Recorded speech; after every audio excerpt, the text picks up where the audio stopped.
Sí, respecto de los autógrafos, lo que estamos haciendo también nosotros es recopilar todos los que quieren poner su autógrafo, ¿no? Que todavía no lo hicimos público, pero es para siempre sostener la jurisdicción de ley natural. Como decíamos, llegamos a la conclusión de que el mecanismo más simple, más básico es el autógrafo y el sello, ¿no? Para hacer, digamos, emanar el hecho de estar vivos, ¿no? Ser homo vivo. Y bueno, con ese mecanismo sostenemos la jurisdicción de ley natural. O sea que muchos que están haciendo acciones, como hicimos con Pilar, por ejemplo, que habíamos hecho un taxatum, ¿no? Cada uno que necesita hacer una acción, defender la jurisdicción de ley natural, no la acción que hacen, ¿sí?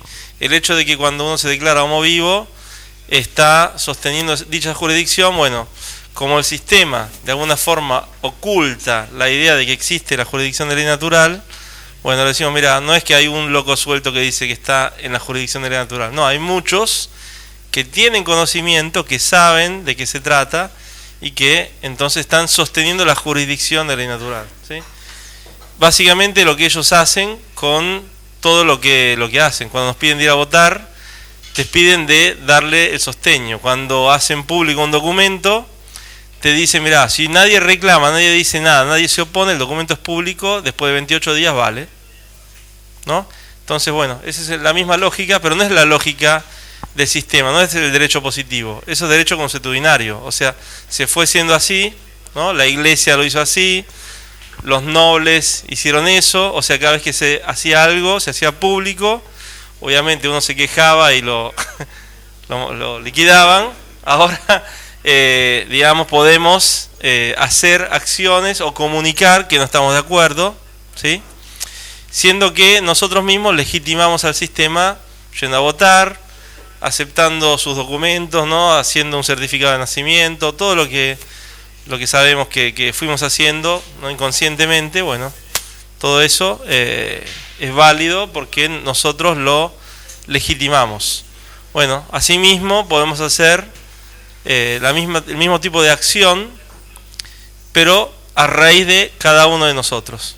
Sí, bueno, entonces eso es lo que, digamos, como la idea es unir todos los que están en un proceso de comprensión de la diferencia entre aplicar el derecho positivo y alternativas que lleven al derecho natural, ¿no? Hay muchos recorridos y entonces para que no haya, digamos, ninguna cuestión técnica que impida que cualquiera que dice, bueno, quiero seguir con la REM o quiero seguir con, no sé, con lo que sea que uno quiera seguir, puede también incorporarse a sostener la jurisdicción de la natural con la acción más simple, autógrafo y sello, ¿sí? Poner vuestro nombre, o sea, una cosa es la firma comercial, la que firmáis un contrato, la que ponéis el DNI, y otra cosa es firmar como soberanos o como hombres y mujeres libres, que es poniendo el nombre en minúscula, la primera en mayúscula y el resto del nombre en minúscula, ¿vale? Y entonces poner la O. Entonces esa firma no la pueden utilizar para cualquier otra cosa porque no es vuestra firma comercial, ¿vale? Sí, no tiene utilidad, digamos, legal, digamos. Sí, no tiene utilidad legal, ¿no? Es recomendable no poner garabato. Y el garabato significa que sos analfabeta. O sea, es un juego que hicieron, ¿no? Si están siempre burlando de alguna forma de nosotros, ¿no? Entonces cuando vos ponés el garabato, antiguamente el analfabeta ponía una X, ¿no? Y que también está haciéndose la cruz, ¿no? Diciendo, bueno, yo no sé, ¿no? Pero pretendían que uno hiciera una acción sobre el papel, que expresara algo de sí, ¿no? Pero no te dan digamos, la aceptación de tu estatus, porque podrían decirte, bueno, poné tu impronta, tu huella acá, ¿no? O poneme una mancha de sangre, lo que sea, no, poneme una X, ¿no? Entonces, fíjate vos que en español al abogado se le llama letrado, ¿no? Entonces, el hecho de poner un garabato, en realidad estás poniendo que vos no sabés de letra, o sea que vos no sabés leer cuestiones legales, no comprendés, y entonces, bueno, lo haces como interdictum, ¿no? En los documentos también Claro, sí. Yo, digamos, por ejemplo, estos documentos pongo todo minúscula, ¿no? También la primera también la pongo minúscula. También se puede poner alternado, ¿sí? Pero, digamos, hay que entender que todo eso está en el estadio del simbolismo, porque en realidad el simbolismo es lo que rige todo, ¿sí? Por eso eliminaron de lo que podría ser la comprensión jurídica toda la parte simbólica. El abogado es letrado, pero no sabe de símbolo, ¿no? Entonces, cuando vemos los documentos, mismo nosotros en las experiencias que tuvimos, cuando presentamos documentos con una cierta carácter, digamos, simbólico, siempre causó un cierto efecto, ¿no? Lo podemos, después en la segunda parte lo hablamos mejor. Pero, por ejemplo, el primer documento que hicimos para el doctor Chávez en Argentina, le hicimos poner una etiqueta plateada en el borde izquierdo que uniera, ¿no? Que uniera los documentos que sea adhesivo, ¿sí? Porque antiguamente los documentos eran un papiro único, ¿no? Y se cortaba cuando se terminaba el documento. Por eso, por ejemplo, ciertos documentos, cuando queda un espacio vacío, se le hace una marca, ¿no? Se pone una especie de Z, ¿no? Para denotar que ahí no tiene que haber nada escrito, ¿sí? Antiguamente, ahora tenemos las páginas estándar, pero cada página, cada hoja en sí es un documento, si no está unido por pegamento. Entonces, el poner pegamento simboliza la unión de todas las páginas, ¿sí? Es siempre un símbolo. ¿Por qué eso? Porque cuando se rompía el pergamino, lo reparaban pegándolo, ¿sí? O se ponía otro tipo de un pedazo de papel también, se ponía pegamento y se pegaba, o un tipo de tela, ¿no? Para que quedara un poco transparente y se pudiera seguir leyendo. Antiguamente se reparaban así. Entonces quedó como consuetudinario el hecho de reconstituir un documento con pegamento. Entonces, transmitiendo eso, aparte de otras cosas, ¿no?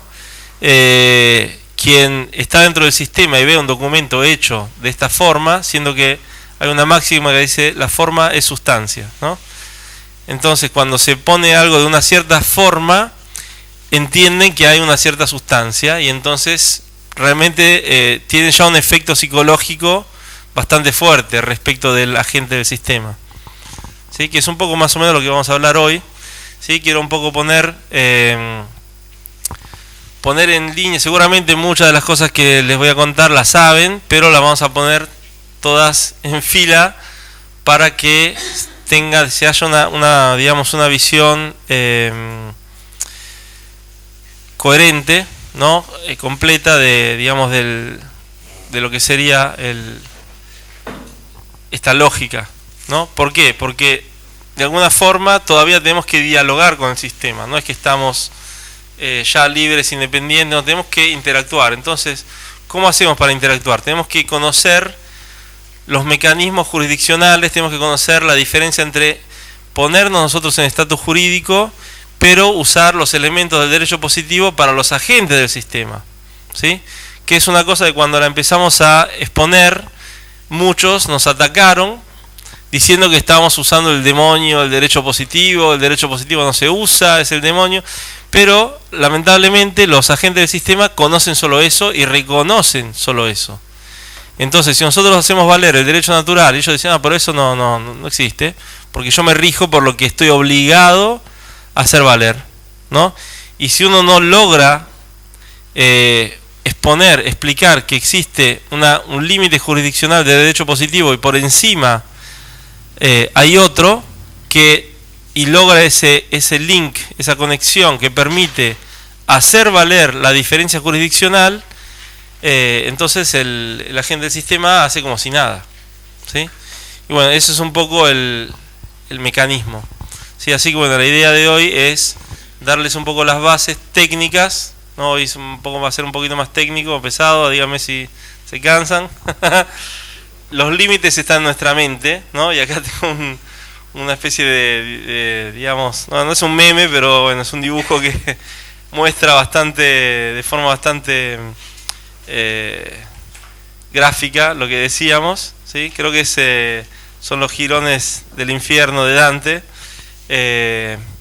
pero bueno, vamos a empezar así a definir un poco cosas, ¿no? El derecho natural es un conjunto de leyes que emanan de la naturaleza y rigen todos los espacios de la creación. Son irrevocables, eternas e invariables. No fueron creadas por el hombre, por lo que no responden a la voluntad de los individuos, ¿sí? O sea, no se puede por decreto decir, bueno, la gravedad no rige acá. O sea, decidimos que no rige, ¿no? Todo lo que se cae no tiene que caerse ahora. No, o sea, no podemos hacerlo, ¿sí? Independientemente de que exista la gravedad en cuanto ley como está definida por la pseudociencia. El derecho positivo es un derecho establecido por normas jurídicas contrario al derecho natural. O sea, ya de ahí te lo dicen todo, ¿sí? Aunque en realidad ellos también reconocen la validez y se basan en el derecho natural, pero diciendo ser contrario y declarándolo, de alguna forma pueden incumplirlo. Pero no es que lo incumplen porque pueden hacerlo, sino que lo incumplen porque nosotros aceptamos que lo hagan. O sea, ese es el pasaje que tenemos que entender, que bueno, un poco vamos a ver hoy, ¿no? Entonces, como hemos visto hasta ahora, la diferencia entre los dos adjetivos, natural y positivo, no solo entra en contraste entre sí, sino también la diferencia de significado que tiene el término derecho en las dos expresiones. En la definición que da el justnaturalismo es una definición persuasiva, es decir, una definición que contiene un juicio de valor, para lo cual la ley es el conjunto de reglas buenas y justas que regulan o deberían regular la convivencia de los hombres, si no, simplemente no merecen el nombre de derecho, ¿sí? Esto ya lo explicaban los romanos. Bueno, los romanos también, digamos, que fueron los que de alguna forma instituyeron, ¿no?, todo lo que hoy podemos conocer como derecho. Ya lo hablaban, si van a leerse el Digesto, aclaran perfectamente que existen derechos inalienables, pero que sin embargo ellos pueden hacer de forma que se pasen por encima, ¿sí? Y entonces tenemos el positivismo jurídico, que es un conjunto de normas que de hecho regulan, independientemente de su calidad moral, una determinada sociedad histórica, digamos, en cualquier momento, ¿sí? Un término de valor como bueno o justo no están contempladas en la definición, ¿sí? Por eso son arbitrarias y por eso declaran ser contrarias a la ley natural, porque no tienen un aspecto moral. O sea, no importa si esa norma daña a algunos pero beneficia a muchos, perfecto, entonces la hacemos, ¿no? Porque es arbitral. Lo que haría legal el conjunto de normas que regulan impositivamente una determinada sociedad es su validez, la conformidad de estas normas con una constitución escrita o no, que a su vez encuentra su fundamento último en ser habitualmente obedecidas y por lo tanto eficaces, ¿sí? Como ayer decíamos, los agricultores, si la Unión Europea hace ciertas normas y los agricultores dicen, perfecto, vos hiciste estas normas, bueno, nosotros no las cumplimos, ya está, ¿qué pueden hacer? O sea, ¿van a dinamitar todos los agricultores en toda Europa? Y no. Pero como venimos ya con un contrato, así vamos a ver, entonces ellos pueden seguir avanzando con su lógica, ¿no? Entonces, si entendemos el derecho natural como la libertad propia del hombre vivo, entendemos que por definición el derecho positivo se opone a la libertad, ¿sí? Y lo vemos como un hecho, porque a medida que avanza, cada vez regulan más cosas y cada vez impiden más expresiones de la libertad, tomando como referencia las definiciones jurídicas propias del sistema de derecho positivo, obviamente, ¿sí? Lo dicen ellos. Pero veamos la cuestión de ley, porque ellos denominan ley algo que en realidad no es ley. Entonces, regla fija, ley significa regla fija a la que está sujeto todo fenómeno de la naturaleza. No es creada por el hombre y tiene carácter inmutable e inapelable. O sea, ley es lo que es. Punto. Mismo en la ciencia, cuando una teoría se demuestra que realmente no hay forma de que no sea verdadera, se la transforma en ley. ¿Sí? Se dice, bueno, esto es una ley científica, ¿no? Por ejemplo, las leyes de la termodinámica son leyes porque, bueno, hubo muchos experimentos, descubrieron que efectivamente la primera, la segunda, la tercera ley de la termodinámica es así. Y bueno, en el mundo material es una ley. Y no se puede apelar, por más que no estemos de acuerdo, se cumple. La definición jurídica de ley es norma dictada por un parlamento o tribunal, aprobada con ese nombre, y siguiendo un proceso legislativo establecido en los reglamentos de las cámaras, contiene mandatos y ocupa una posición jerárquica inmediatamente inferior a la Constitución y por encima de las demás normas. O sea que en realidad ya te dicen que la ley es una norma aprobada con ese nombre. Esa es la definición jurídica real, no es la que me inventé yo, ¿sí? O sea que lo saben perfectamente qué están haciendo. Solo que como nosotros tenemos en nuestra memoria arcaica la idea de que ley es algo inmutable y no se puede cambiar, cuando ellos te dicen, no, sacamos una nueva ley, vos decís, uy, ya está, me cayó, pum, la sentencia encima, no se puede cambiar. ¿Por qué? Porque tenemos la memoria, la comprensión arquetipal de que ley es algo ya establecido. Es decir, una norma aprobada con ese nombre que contiene mandatos. Entonces veamos la definición de mandato. Representación o contrato por el cual una persona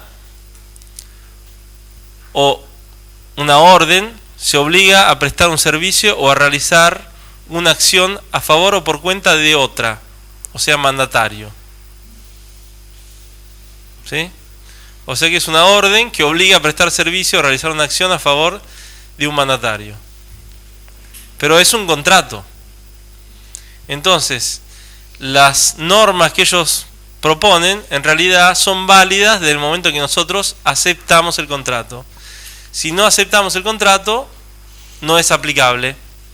Obviamente, el contrato primario que aceptamos fue el contrato de el acta de nacimiento. A raíz de ahí, todo lo demás es cuesta abajo, ¿sí? Una ley positiva es un contrato. Siguiendo el razonamiento, una ley con minúscula es una norma aprobada con ese nombre que contiene contratos. Entonces, si el llamado gobierno genera propuestas de contrato con el nombre de ley, la única forma de estar obligado a cumplirlas es si se las acepta. Por lo que la jurisdicción está limitada por la aceptación de una propuesta de contrato. ¿Sí? ¿Entiende? El juego es justamente el hecho de que como homo vivo, que uno puede declararse en cualquier momento solo diciendo ser homo vivo, ya estaría fuera del contrato. ¿Por qué? Porque el contrato está hecho no por el homo vivo en sí, sino por la ficción jurídica. O sea, es aplicable a esa entidad. Que no significa no usar la ficción jurídica, significa usarla como en nuestro beneficio, no asociándonos. Cuando nos asociamos, ahí es donde se crea el problema. Entonces, ¿cómo funcionan los contratos? Un hombre o una mujer viva pueden contratar con un hombre o una mujer viva. Una corporación puede contratar con una corporación. Una corporación no puede contratar con un homo vivo. Ellos lo saben, ¿eh? No, en realidad no. Por eso desconocen al homo vivo. Lo desconocen porque no pueden contratar, no pueden hacer acuerdos, porque no hay forma. Fíjate vos que en el mismo tribunal hay varias figuras, ¿no? Y hay una figura que pasa bastante desapercibida, que es el secretario o el canciller, ¿cómo se llama? El clerk, no sé cómo se llama en español. Secretario, ¿no? Exacto, en italiano el cancelliere. Bueno, esa figura, dentro del marco jurídico de ellos, está reconocida como homo vivo cuando entra dentro de la sala. O sea que es super partes. No interviene, no tiene nada que ver, pero es capaz de agarrar el documento del abogado, porque es quien puede agarrar un documento de un abogado o mismo del mismo acusado y llevárselo al juez. ¿Por qué? Porque el juez no podría hacer eso. No podría, aparte de que en el ordenamiento hay como una, mecanismos para diferenciarlos, ¿no? Para distanciarlos. Pero si necesita agarrar un documento porque alguien que se declara homo vivo le dice este es el documento, ¿no? Alguien que sabe y dice yo soy homo vivo, te doy este documento, no se lo puede dar al juez en la mano. Se lo tiene que dar al clerk, al secretario, el secretario se lo da al juez. ¿Por qué? Porque el homo vivo puede hacer lo que quiera en realidad, ¿no? Tranquilamente. No está haciendo contratos, no tiene ninguna parte, no tiene ningún... Bueno, ellos lo pusieron como figura fundamental y está siempre ahí oculta. Y vos decís, ¿por qué poner una figura inútil que tiene que pasar un documento de un lado a otro? ¿No? O sea, ¿qué utilidad tendría desde el punto de vista de la eficacia, de la economía? Tiene un buen sueldo, ¿no? Aparte. ¿Por qué? Por ese motivo, porque lo saben perfectamente. En el caso que haya un homo vivo, no pueden interactuar. Pero como necesitan hacerlo, porque igual necesitan hacer valer o tratar de hacer valer sus contratos, entonces mantienen esa figura en los tribunales, ¿sí? Porque está constituido como homo vivo y no está interpelado en ningún caso, porque el caso es es una acción teatral, ¿no? Es una obra teatral, una representación teatral. Pero él no hace contratos con nadie, no hace acuerdos con nadie y entonces puede moverse libremente porque no está regulado por ninguna figura, porque no está sometido a ninguna norma en realidad. Bueno, eso es un ejemplo. No, solo cuando está en ese ámbito, claro. Pero es que lo ignora estando ahí también. Es que ni lo saben. Yo hablé con una cancelliera italiana y le pregunté, ¿vos sabés que vos estás actuando? ¿Qué es esto? No entiendo. O sea, ¿y por qué? ¿Pensás por qué tenés este trabajo que realmente no haces nada? ¿No? Sí, bueno, no, logré entrar, tengo acomodado, me conseguí este trabajo, ya está. ¿Eh? ¿Cobró bien?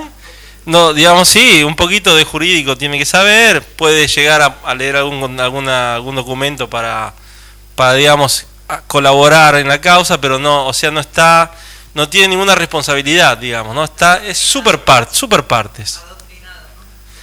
Bueno, es que todo esto, como les digo, en realidad la base está en conocer el simbolismo, porque nosotros no conocemos el simbolismo y en digamos todo el mundo jurídico, o sea, ellos saben que existe algo. Bueno, quien llega a juez, seguramente casi todos entran en logias donde les enseñan simbolismo y aparte los trucos del sistema se lo enseña otro juez, ¿no? Se transfiere, digamos, de uno a otro. No hay nada escrito, no hay documentos, no hay escuelas, no hay nada. Es cuando vos entrás en esa categoría, es porque tenés ciertas conexiones y entonces porque podés acceder a ese estatus y porque saben que te pueden controlar de alguna forma, ¿no? No es que sos libre realmente. Pero para saber lo que hay que hacer, realmente para comprender lo que está por encima, que es el simbolismo, algunos se los va diciendo, otro juez, ¿no? Se los dice, porque justamente el íter es que también tienen un tutor o algo así cuando acceden al cargo al principio. Bueno, ese truquito se los enseña otro de palabra, ¿no? ¿No hay nada escrito que recoja ese simbolismo? No, porque bueno, aparte porque en base a los casos que van teniendo habrán llegado a un cierto nivel de profundidad o no, ¿sí? Más tarde veremos, por ejemplo, un caso que yo hice en Argentina, ¿sí? Más tarde que no podemos grabar, prefiero evitar de grabarlo eso, ¿no? Así que lo vemos en un momento a la tarde. Y les explico bien cómo, digamos, cuando llega algo así, justamente estos jueces empiezan a agarrar el teléfono y llaman a 1, 2, 3 y le preguntan, a ver, mira, me llegó esto, ¿qué significa? ¿Qué significa? Porque realmente es esa la pregunta. Y le dicen, bueno, sí, la verdad que esto está bien hecho, tiene sentido, bueno, no podés pasar por alto esto. Ah, bueno, está bien. Entonces actúan, ¿no? Me gustaría hacer una pregunta. Sí. Entonces, ¿el secretario judicial dentro del Francisco es un hombre vivo? Es hombre vivo reconocido en el mecanismo de ellos. Si yo dirijo un escrito, me puedo dirigir perfectamente a él como un hombre vivo. No, bueno, pero él no tiene parte en nada. O sea, él lo único que puede hacer es agarrar tu documento y llevárselo al juez. Nada más. Bueno, entonces veíamos que en el derecho contractual el hombre vivo puede negociar con otro hombre vivo, una corporación con otra corporación, una empresa no puede negociar con un homo vivo. Entonces, ¿cómo hace la empresa a decirle a un homo vivo qué hacer? ¿No? Lo hace a través del mecanismo que conocemos como ficción jurídica o ficción legal. O sea, Pedro del linaje Pérez se convierte en Pedro Pérez incorporado, o sea, en una persona, ¿no? Incorporado deriva porque después de digamos entre 800 y 900 se fue constituyendo el lenguaje jurídico inglés, que ahora es el lenguaje internacional. O sea, el derecho internacional en realidad rige el inglés como base del lenguaje jurídico, ¿sí? Entonces, después, a raíz de eso también se va ramificando un poco en los países. Se reconocen ciertas terminologías como incorporado o corporación, corporation, incorporated o corps, porque corps, C-O-P-R-S, es corporación, pero C-O-P-R-E-S, ¿no? R-P-S, P-S es corpes, digamos, sería cadáver. Suena igual, ¿sí? Se deletrea distinto, pero suena exactamente igual. Entonces ellos reconocen un cadáver, ¿no? Como una entidad no real o una entidad no viva, ¿sí? Y eso sabemos que se hace, digamos, inscribiendo al niño con el acta de nacimiento, aceptado con aquiescencia silenciosa, y bueno, se lo considera persona. De 1862 se cambió la definición de persona a corporación. ¿Sí? Eso se ve en el Valentine's Dictionary de inglés, y después se incorporó también en el Black's Law Dictionary. Entonces, por lo tanto, el sistema puede generar contratos con Pedro Pérez. Así observamos las multas, impuestos, boletas, etc. Son propuestas de contrato. Podemos ver diferentes variantes, como persona jurídica o persona física. Estas son diferentes formas en las que el sistema trata de controlarnos a través de diferentes propuestas contractuales. Esta ficción jurídica está sujeta a impuestos, normas, licencias, multas, infracciones, obligaciones, todo lo que sabemos, ¿no? O sea, porque está creada por ellos. ¿Sí? También notar que persona física es algo raro también, ¿no? O sea, persona física, pero no comprende al ser vivo real, digamos, no comprende al homo vivo, ¿no? Comprende, digamos, el hecho de que esa persona, esa entidad ficticia, pueda tener algún aspecto físico, pero no significa que sea real, significa que tenga un aspecto físico. Por eso, por ejemplo, en España tanta gente que invocaba el habeas corpus no lo aceptaban nunca, ¿no? Porque técnicamente no es aceptable, en realidad. Lo incorporaron, pero lo dejaron ahí, como diciendo, sí, le damos la supuesta apelación del habeas corpus, pero en realidad no lo pueden hacer valer, porque ellos mismos no pueden reconocer que uno tenga un cuerpo. Pueden reconocer que uno tenga un físico, o sea, una materialidad, pero no un cuerpo. ¿Se entiende? Entonces ellos en realidad lo desconocen siempre, el habeas corpus. Lo vi en muchísimos casos, ¿no? De mucha gente que me invocaba y que, ¿no? Entonces no es la manera, digamos, ¿no? Lo veo mucho en España, eso digo, ¿eh? O sea, persona jurídica también tiene solo capacidad jurídica, lo que significa que solo puede aceptar contratos y no puede hacer propuestas de modificaciones de contratos ya estipulados. ¿Sí? Este es otro mecanismo más que definen ellos. Ciertas empresas, cuando quieren que tenga personalidad jurídica, si la diferencia entre capacidad jurídica y personalidad jurídica, uno dice, claro, capacidad jurídica es algo fuerte, no tengo capacidad jurídica.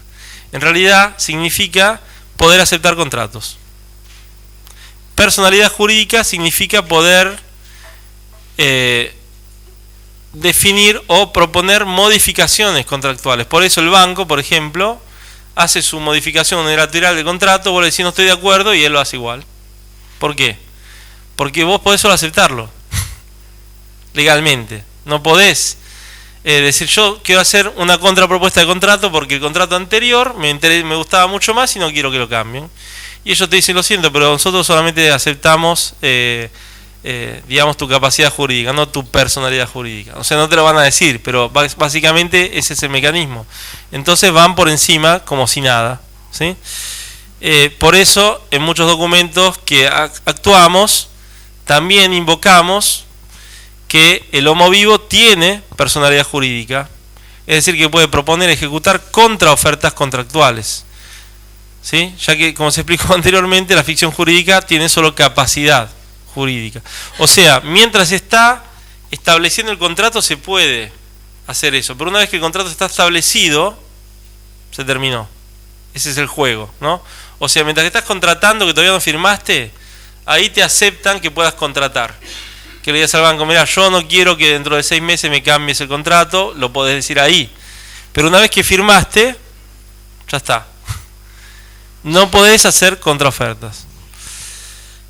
Para ser válido un contrato debe cumplir ciertos requisitos. Y esto también, por ejemplo, si uno busca requisitos contractuales en español o en italiano, aparecen normas muy básicas, muy genéricas y no puntuales. Por ejemplo, esta lista es una lista que es muy presente en el mundo anglosajón porque mantuvieron elementos del derecho consuetudinario a la par del derecho de la civil law, que es el derecho positivo que usan ellos.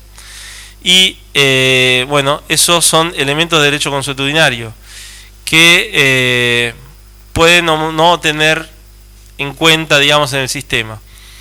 Pero si uno busca, por ejemplo, en español o en italiano, no aparecen estos elementos, o aparecer algunos, pero no todos, ¿no? Y no tan bien definidos. Entonces, las partes deben tener capacidad de negociación.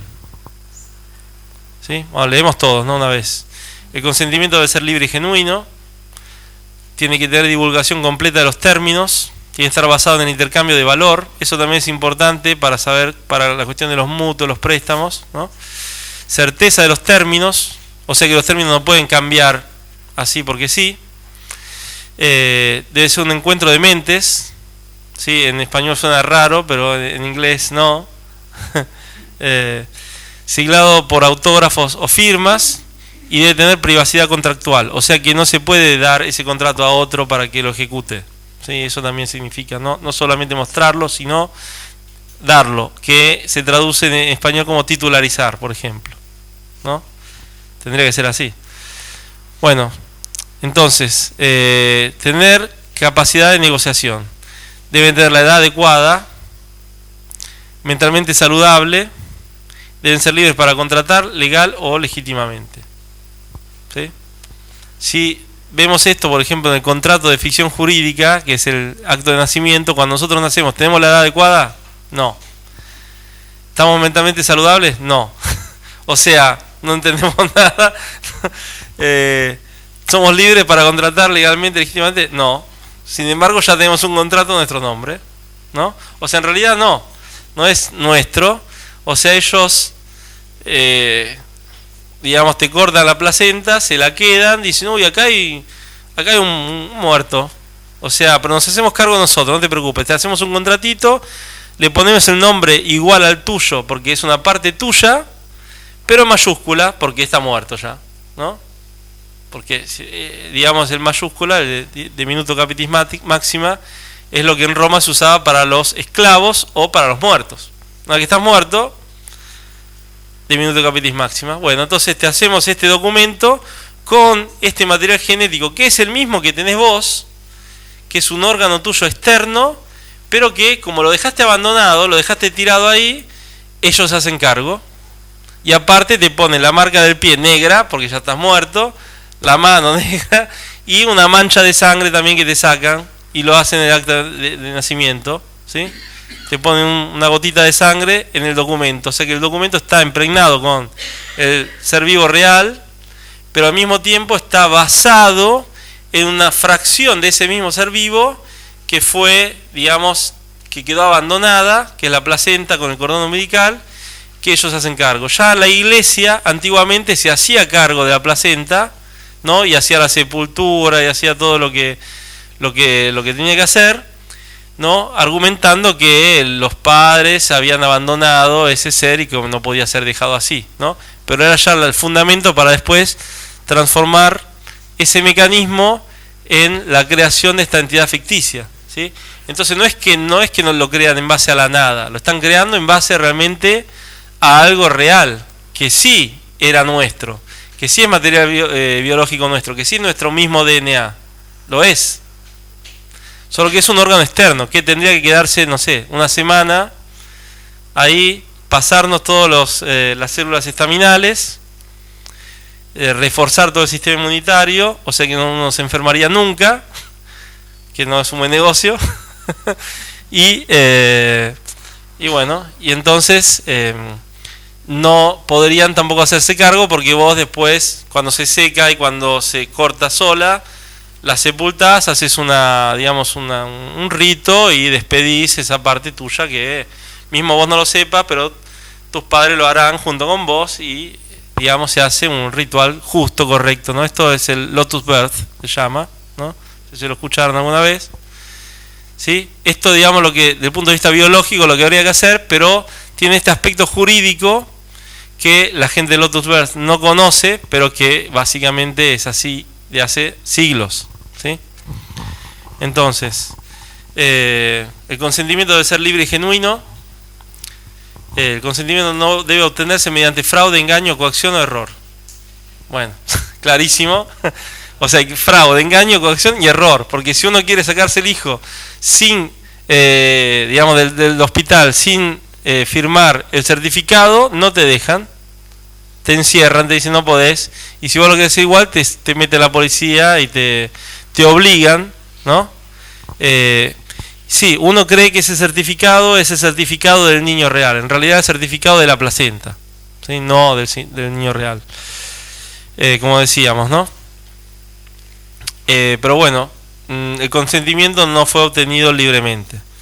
Divulgación completa de los términos. Proporcionar toda la información material que pueda influir en la decisión de ambas partes. O sea, alguna información que te dice, vos haciendo este contrato, aceptás que vas a tener un documento, que vas a hacerte cargo de la deuda pública, que vas a hacerte cargo de todos los impuestos, de las multas. No, nada, no hay nada, ¿no? Así que ninguna divulgación de los términos. Tienen que estar en intercambio, basado en intercambio de valor.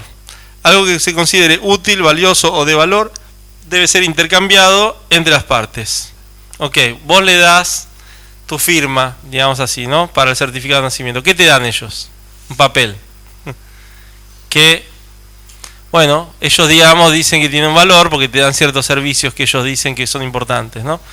Pero, ¿realmente hubo un intercambio de valor? No. No.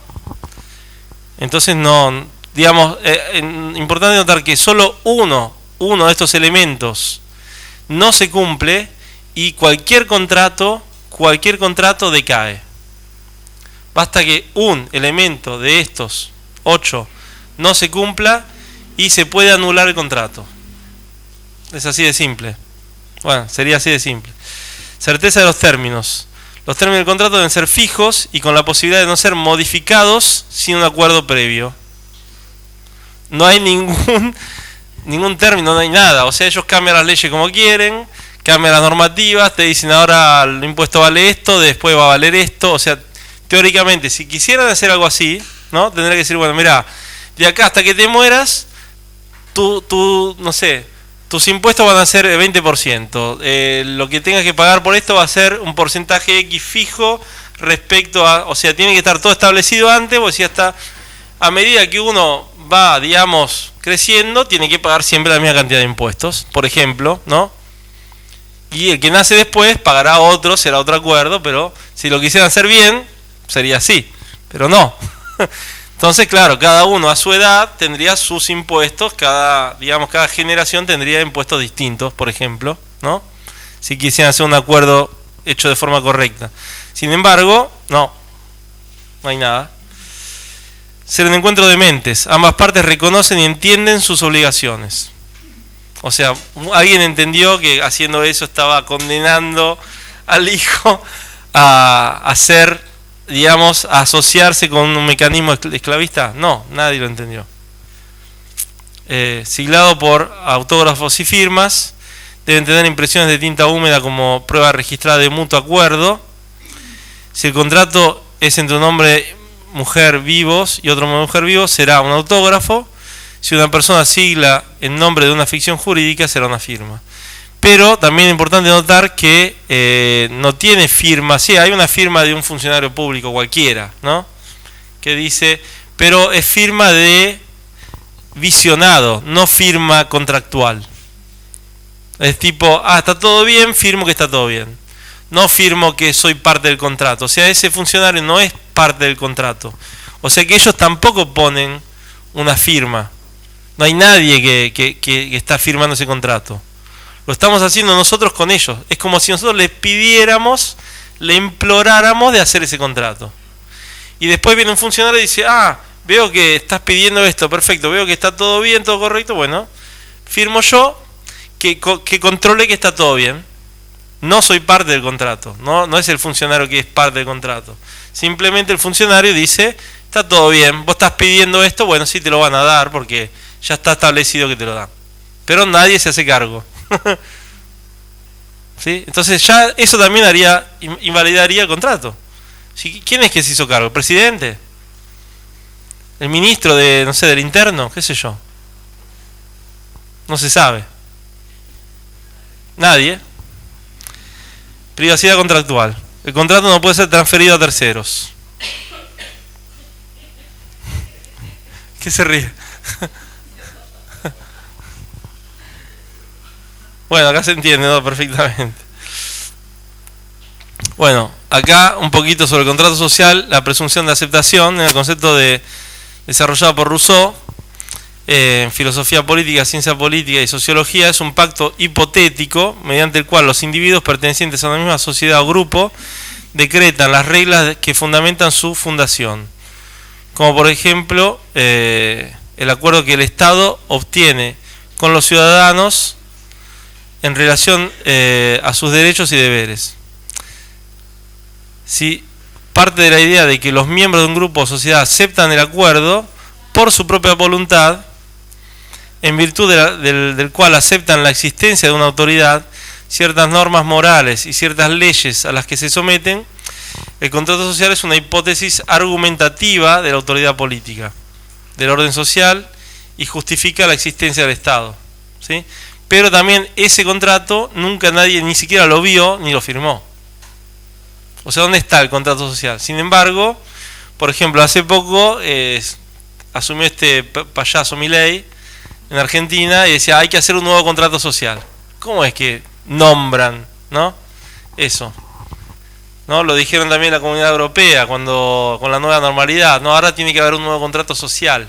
¿Por qué dicen eso? Porque ya asumen que ya hay un contrato social aceptado. Pero ¿dónde está ese contrato social? Definición de someter: subyugar, humillar a una persona de tropa o fracción. Conquistar, subyugar, pacificar un pueblo o provincia. Menospreciar el propio juicio, decisión o afecto de la persona. Importante, por ejemplo, que todos los países están divididos en provincias, ¿no? Y que, ¿de dónde deriva esa palabra provincia en latín? Pro en favor, ¿no? Pro vinci, ¿en favor de quién ganó? O sea que cuando nosotros estamos en las provincias X, en realidad aceptamos implícitamente que, digamos, el vencedor. Por eso ellos actúan en base a lo que podemos llamar derecho de conquista, ¿sí? Ellos dicen, sí, vos aceptaste el contrato social, pero en realidad, si no lo aceptaras, yo tengo el ejército y te conquisto. Si vos te oponés, te vuelvo a conquistar. O potencialmente te puedo conquistar, ¿no? Y por eso, digamos, con todas estas normas antiterrorismo, cada tanto aparecen con una cosa de, digamos, del ejército, con el tipo armado hasta los dientes, ¿no? En algún rincón de la ciudad, ¿no? ¿Por qué? Porque te están recordando que ellos pueden conquistarte, ¿no? Te están mostrando que ellos tienen las armas, que tienen el ejército, algo que tendencialmente no se podría hacer en tiempos de paz, que una camioneta digamos, del ejército se plante ahí y que salga gente armada y que se ponga en una esquina y quede cuidando no se sabe qué, ¿no? O sea, como mucho lo tendría que hacer la policía, pero no el ejército. Sin embargo, por varios motivos siempre aparece, o sea, yo lo vi bastante seguidos en los últimos 5 o 6 años, ¿no? y en varios países. Entonces, definición de Estado: es una organización política conformada por un conjunto de instituciones burocráticas estables, a través de las cuales ejerce el monopolio de la fuerza, y eso lo llama soberanía, aplicada a una población dentro de ciertos límites territoriales establecidos. O sea que el Estado tiene el monopolio de la fuerza. ¿Qué significa eso? De la violencia. Bueno, ellos lo llaman fuerza, La ¿no? fuerza es otra cosa. Es para cuando tú te defiendes de la violencia. Vamos, así lo entiendo yo. Sí, yo te estoy diciendo la definición que ellos dan. Estamos de acuerdo, yo estoy de acuerdo con vos, pero esa es la definición que ellos dan. O sea, empecemos de esa definición. Ellos llaman monopolio de la fuerza, pero, o sea, no es importante después que la apliquen o no. El hecho de que vos no la puedas usar, porque ellos tienen el monopolio, y vos no, eso ya denota, digamos, que ya está vencido, entre comillas. Ya estás conquistado, ¿no? Esa es la cuestión. Ellos definen que el monopolio de aplicación de la fuerza la tienen ellos. Entonces, como vos decís, no, pero yo no estoy de acuerdo, yo ahora agarro, cercamos todo Murcia y decimos de ahora en adelante, basta, se terminó, España no pretende nada. Bueno, vienen con ejército, con todo, y vos te querés armar y te van a decir no podés, porque lo siento, nosotros, no, y todo lo que hagas te van a culpar como criminales. Y si ellos hacen exactamente lo mismo contra vos, no, ellos están aplicando el monopolio de la fuerza, están legitimados, ¿sí? Hubo solo un territorio que logró eso, que es Cherán, en México, ¿sí? En México, pero lo hicieron con la excusa, entre comillas, de que había criminales, narcotraficantes, una serie de individuos que el gobierno no se estaba ocupando, se ocuparon ellos. Como los políticos no se habían ocupado y habían transado con los criminales, los echaron a los políticos, y ahora ellos tienen digamos, hicieron un juicio con el Estado español, ganaron, pero porque en México todavía tiene algún tipo de reconocimiento del hecho de la cultura aborigen, ¿no? Entonces el hecho de que estén antes y mantengan la cultura aborigen, digamos el Estado mexicano llegó después, y entonces la legitimidad precedente, ¿no? Retroactiva, no pueden pasar por encima. Bueno, terminaron de ganar ese juicio y entonces son una entidad independiente, no pagan impuestos y están armados hasta los dientes, y todos los ciudadanos están capacitados para defenderse, todos los habitantes de ese territorio, no solo un ejército, todos son voluntarios y todos saben usar las armas. Cherán, México. ¿Pero por qué el juicio fue con España? No, fue con México. Ah, se han dicho España. ¿Dije España? Sí. Ah, bueno, perdón. Bueno, en México está reconocido, no, lo que dije fue que sí, digamos los aborígenes como preestatales, prejurídicos, ¿no? Entonces, origen, finalidad de Estado y los derechos humanos. Bueno, con el contrato social, como teoría política, se define que para vivir en sociedad los seres humanos acuerdan un pacto social implícito que les atribuye ciertos derechos a cambio de abandonar las libertades que tendrían en el estado natural. Sí, esto bastante, o sea, hay que ver esto. Ahora está resurgiendo la ley natural, ¿sí? Y hay que prestar atención que no vuelva a repetirse lo que se repitió con la Revolución Francesa, porque la Revolución Francesa también estaba basada en la ley natural. Rousseau era un naturalista. Locke, ¿no? Que estudió mucho sobre la cuestión de la propiedad, y la propuesta de él de propiedad se disociaba, digamos, del naturalismo, pero también él era un naturalista. O sea, básicamente todos los que crearon digamos, el estado actual de cosas eran todos naturalistas. No eran gente que no sabía de ley natural. Sin embargo, conociendo la diferencia, ayudaron al sistema para crear las normas de derecho positivo, uno de los cuales mismo Rousseau. ¿sí? Entonces él sostenía, en base a su teoría, porque no la puede demostrar científicamente, o por lo menos habiendo liquidado a todos las tribus aborígenes por todos lados, ¿cómo vas a demostrar que hay otra forma de vida distinta, ¿no? Según él, la libertad del estado natural del hombre es un estado salvaje donde no hay posibilidad de vivir, de hacer este pacto social donde limitas tus libertades para poder vivir en sociedad. Según él, en el estado natural son todos salvajes, son todos que salen por la calle y matan y violan al primero que se cruzan porque sí, ¿no? Porque es el estado natural del hombre si no hay un pacto social, ¿no? O un contrato social, según él, ¿sí? Bueno, entonces, con esa tesis, los derechos y deberes de un individuo constituyen las cláusulas del contrato social. Y por tanto el Estado es el ente designado para controlar el cumplimiento de dicho contrato. Igualmente, todos los seres humanos pueden decidir cambiar los términos del contrato si así lo desean. Los derechos y deberes no son inmutables ni naturales. Supuestamente, dicho por ellos. Pero, claro, ¿cómo haces para cambiar las cláusulas? Votás a alguien que dice que va a cambiar las cláusulas, pero después no las cambia, ¿no? Y entonces esperás que aparezca otra que diga que lo va a hacer y tampoco lo hace. Y así pasa todas las generaciones, ¿no? Sí. Bueno, hacer lo mismo. Sí, es la locura. Hacer siempre lo mismo, esperar un resultado distinto, ¿no? Definición de locura. Bueno, como homo vivo, no sé la ficción legal o persona legal, sin embargo, se actúa en nombre de la ficción legal, se puede decidir en qué contratos involucrarse, ¿sí? Esto es un poco el mecanismo que hay que empezar a desarrollar. A partir de ahí es imprescindible cada vez más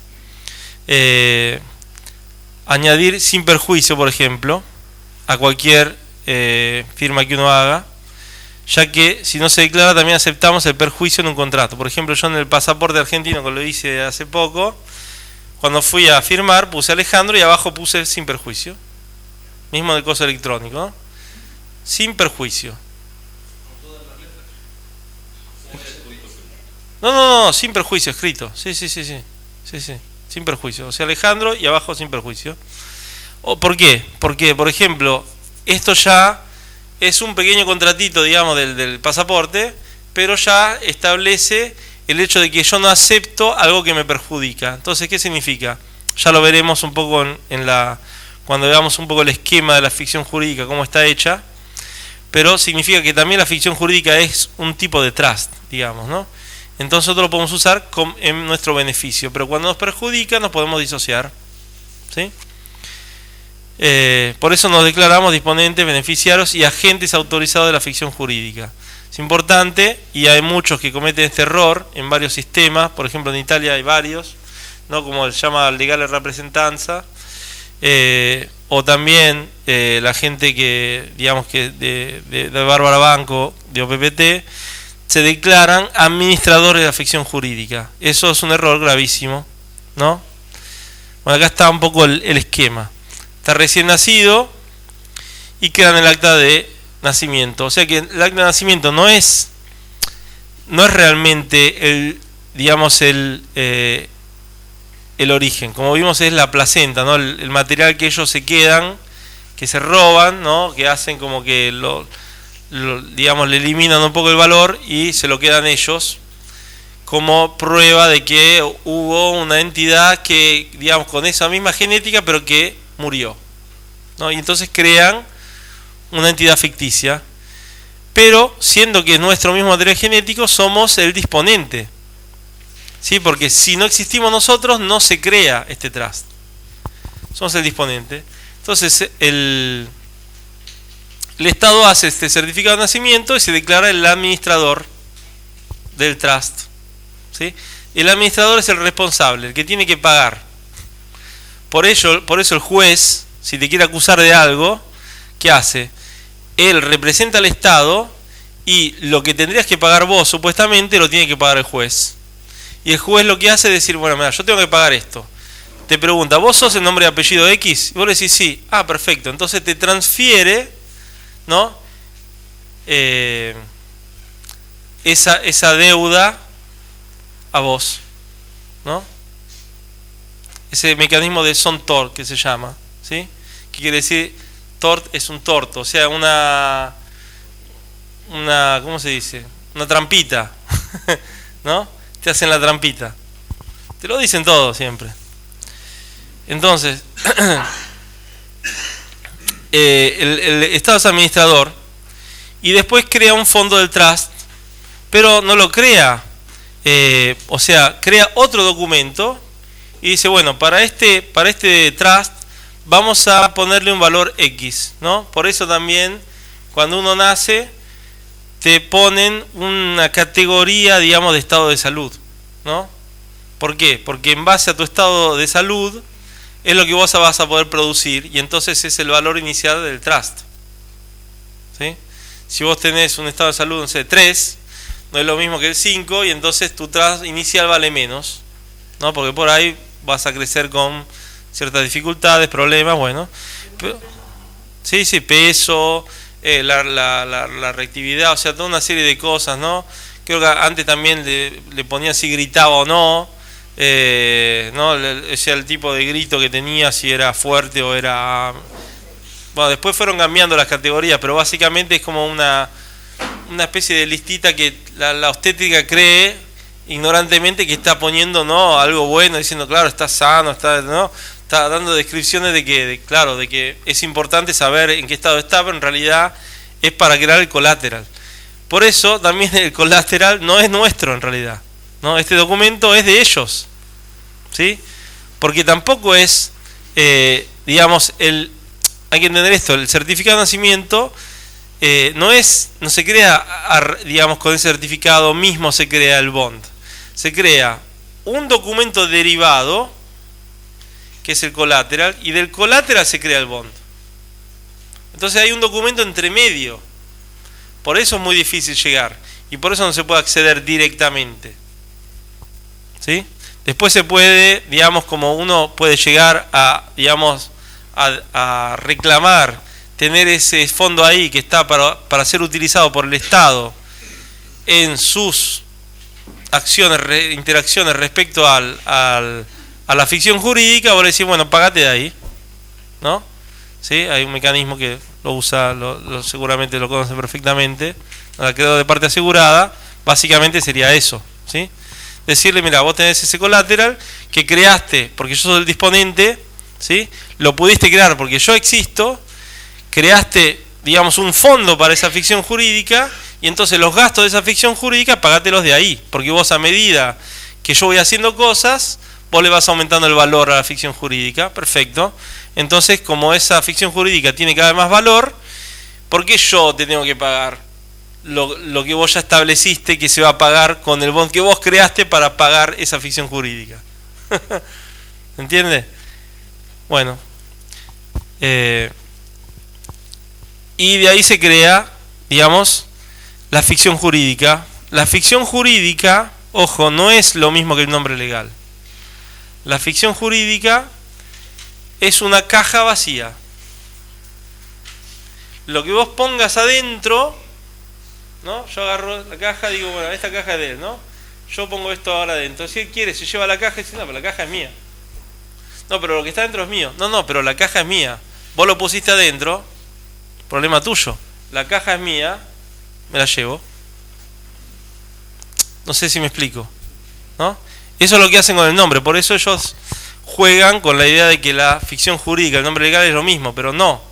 El nombre legal es algo que podemos reclamar la propiedad. La ficción jurídica no. No podemos decir soy propietario de la ficción jurídica, porque sí, es la caja donde ellos ponen el nombre. Entonces una caja vacía, ahí está la caja, ¿no? Sí, es del Estado, esta caja, yo pongo esto, ok. Ahora, el dueño de la caja se lo lleva, chao.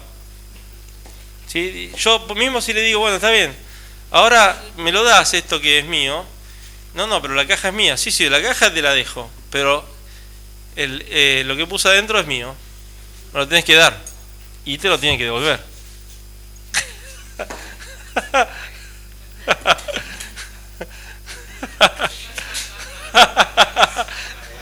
Gracias, chao.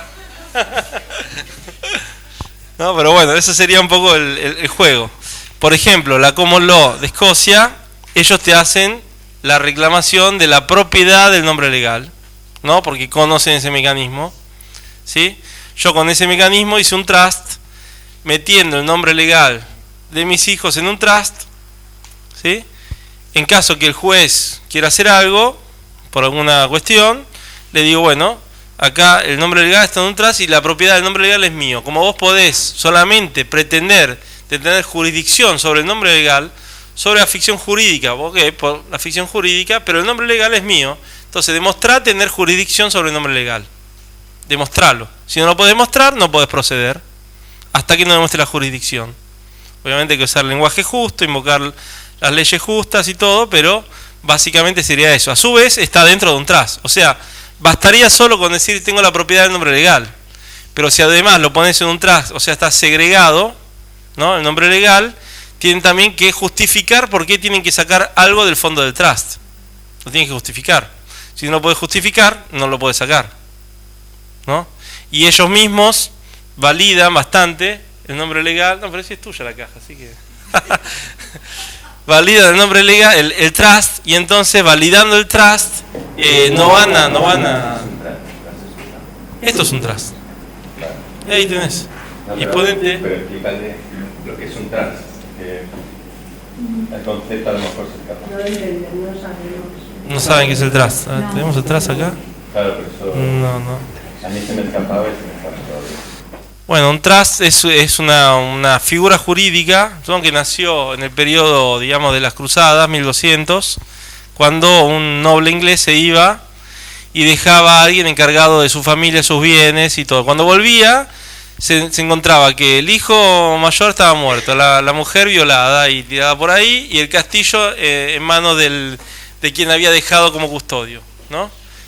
Entonces, después de varias reclamaciones, diversos nobles tuvieron esta cuestión, fueron con el, digamos, había una especie de, digamos, de fiscal que era llamado la voz del rey, ¿no? Que era quien se encargaba de resolver los casos jurídicos, y bueno, reconoció en un cruzado que él había dejado sus bienes en custodia, pero que no las había transferido la propiedad. Entonces, que la propiedad inicial de ese bien era de quien se había ido, y no la había transferido la propiedad, sino que le había dejado todo eso en beneficio de sus hijos. Y prácticamente resolviendo este caso, crearon la figura del trust, que quiere decir confianza, ¿sí? Entonces, yo te dejo en confianza un bien, pero no te transfiero la propiedad real. La propiedad está en el trust, ¿sí? Y yo soy el disponente porque soy el dueño original de ese bien, ¿sí? Y te pongo a vos como administrador, o sea que vos te haces cargo, pero no te haces cargo en tu propio beneficio, sino en beneficio de alguien que yo decida que tu administración tiene que beneficiar. Y generalmente, digamos, en ese periodo, antiguamente se hacía en beneficio de los hijos, ¿no? La descendencia. En caso que no volviera el cruzado y muriera, entonces se disolvía el trust y se transfería la propiedad, digamos, del padre al hijo, ¿no? O sea, que quedaba congelada esa propiedad en el trust. O sea que no se transfiere la propiedad realmente. Se mantiene la propiedad en estado como congelado. Queda ahí, ¿no? Queda segregada, se dice, queda aislada, congelada, hasta que después, cuando se cierra el trust, se hace la transferencia real. Por eso, por ejemplo, los códigos que incorporan el trust y que tienen impuesto de transferencia, por ejemplo en Italia, que es más como España, en Inglaterra el impuesto de transferencia es 0, de un coche, de una casa no, pero es mucho más bajo. Por ejemplo, en Italia hay un impuesto fijo para transferir un bien al trust, que es bastante bajo, ¿Por qué? Porque el impuesto real de transferencia se paga solo cuando se cumple la transferencia al beneficiario y no al trust, ¿sí? Mientras que está en el trust está como congelada la transferencia real. Bueno, eso es un poco el mecanismo del trust. No sé si se entiende. ¿No? ¿Cómo? Es parecido a un fideicomiso. Sería un fideicomiso, solo que el fideicomiso es solo testamentario, ¿no? Entonces, digamos, en el fideicomiso, el bien, cuando uno muere, el bien queda ahí guardado hasta que se haga la transferencia, ¿no? Y que se puede poner alguna cláusula para que se haga la transferencia, cláusula X. Eso sería el fideicomiso. El trust se puede hacer estando en vida, ¿no? Y también tiene otras funciones, ¿no? Por ejemplo, yo lo hice con el nombre legal, ¿no? Sirve para segregar bienes, ¿no? Segregar significa aislar y congelar, ¿no? Guardarlos en otra caja, digamos, ¿no? Eso sería. Entonces... Y el referente particular trust, igual como el Estado o la Iglesia ha hecho trust, las personas físicas, como tú decías, o sea, los seres, también pueden crear trust para proteger sus propiedades. Sí, pueden. España es un poco complicada la cosa, ¿no? Estamos viendo de si podemos resolver y presionar para que acepten el convenio de La Haya que regula los trusts internacionales en Europa, porque el trust en sí es una figura jurídica anglosajona, ¿no? Inglesa específicamente, pero después también está en el ámbito anglosajón. Y después hizo un convenio en el 85 en La Haya para validar el trust. O sea que el trust es siempre una figura extranjera, no es del código legal local, pero lo puede reconocer. Por ejemplo, Italia, Portugal, Francia lo reconocen, ¿no? Marruecos también, o sea, todo menos España. Todos lo reconocen. Y bueno, pero reconocen que uno puede instituir eso, aparte de hacerlo por sí mismo, ¿no? O sea, es un trust autodeclarado, ¿sí? Uno lo puede hacer por sí mismo sin intermediarios, digamos, ¿no? Entonces, no sé si lo expliqué. Sería para hacer, digamos, 2 horas solamente hablando del trust, ¿no? Si no... bueno, igual muchos hicieron el curso de trust que hicimos. Es un curso de trust que lo dio él, que si quien quiera hacerlo, creo que está grabado y lo puede Sí, lo preguntan a Juanra y se puede hacer. Bueno, la ficción jurídica tiene el copyright, que es de ellos, ¿sí? Copyright, propiedad, digamos que porque son los autores, ¿sí? Hay que entender eso. Por eso yo uso, por ejemplo, esta modalidad cuando nosotros queremos usar la ficción jurídica, ¿no? Porque no es que no la tenemos que usar, la tenemos que usar, porque lamentablemente tenemos que interactuar con el sistema y a veces, no sé, por ejemplo, yo para viajar acá, ¿por qué me voy a crear tanto problema si me piden el pasaporte? Uso el pasaporte en mi beneficio y listo. Si tengo que pasar por la frontera de ellos, como tengo que pasar por la frontera de ellos, estoy dentro de su jurisdicción, lamentablemente tienen el monopolio de la fuerza. ¿Qué tengo que hacer? ¿Pelearme con todo? ¿Salir con la espada? ¿Matar para cruzar? No, si tengo el documento que puedo hacerlo legalmente, ¿no? O sea, ¿por qué complicarme, ¿no? O sea, que uno llega a esta información, tiene que simplificarse la vida, no complicársela, ¿no? Entonces hay gente que se empecina en querer pasar con documentos que el sistema no reconoce, teniendo los documentos del sistema. Pero no es esa la verdadera inteligencia. La inteligencia es decir, está bien, uso este documento, pero yo antes creía ser ese documento. Creía ser ese nombre y apellido. Ahora sé no serlo. Entonces, ellos se rieron de vos. Ahora vos te reís de ellos, que no saben nada. Te dicen, ¿usted está? No. No, pero usted tiene este documento. Sí, tengo el documento. ¿Pero usted es tal? No. ¿Pero cómo? ¿Usted? Sí. Yo, digamos, utilizo este documento en mi beneficio. No soy ese documento, eso no ve que es un papel. Claro. Eso no soy. Obviamente no voy a hacer un cacho de papel, ¿no? Sí, tiene razón, claro. Listo. ¿No? Bueno, no, es que no lo había entendido. Pensé que me decía que yo era un pedazo de papel. No, bueno, te reís y ya está. Listo. Y pasaste. Y no estuviste un año bloqueado en una frontera o cosas raras, ¿no? ¿Por qué? Por capricho, porque eso termina siendo un capricho, no inteligencia, no soberanía, ¿sí? O sea, el soberano, ayer veíamos la cuestión del instrumento, ¿sí? El soberano usa todo instrumento en base a su necesidad, pero no se identifica con el instrumento.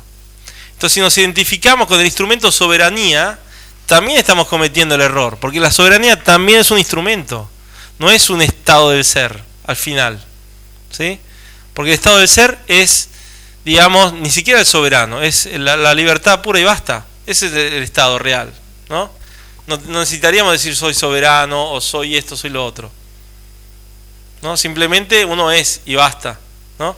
Pero como tenemos todo un mecanismo armado, bueno, pero si nos identificamos con el ser soberano y creemos ser soberano, cuando en realidad eso es un instrumento, ahí es donde estamos cometiendo, digamos, la carencia de inteligencia, ¿no? No estamos siendo realmente soberanos.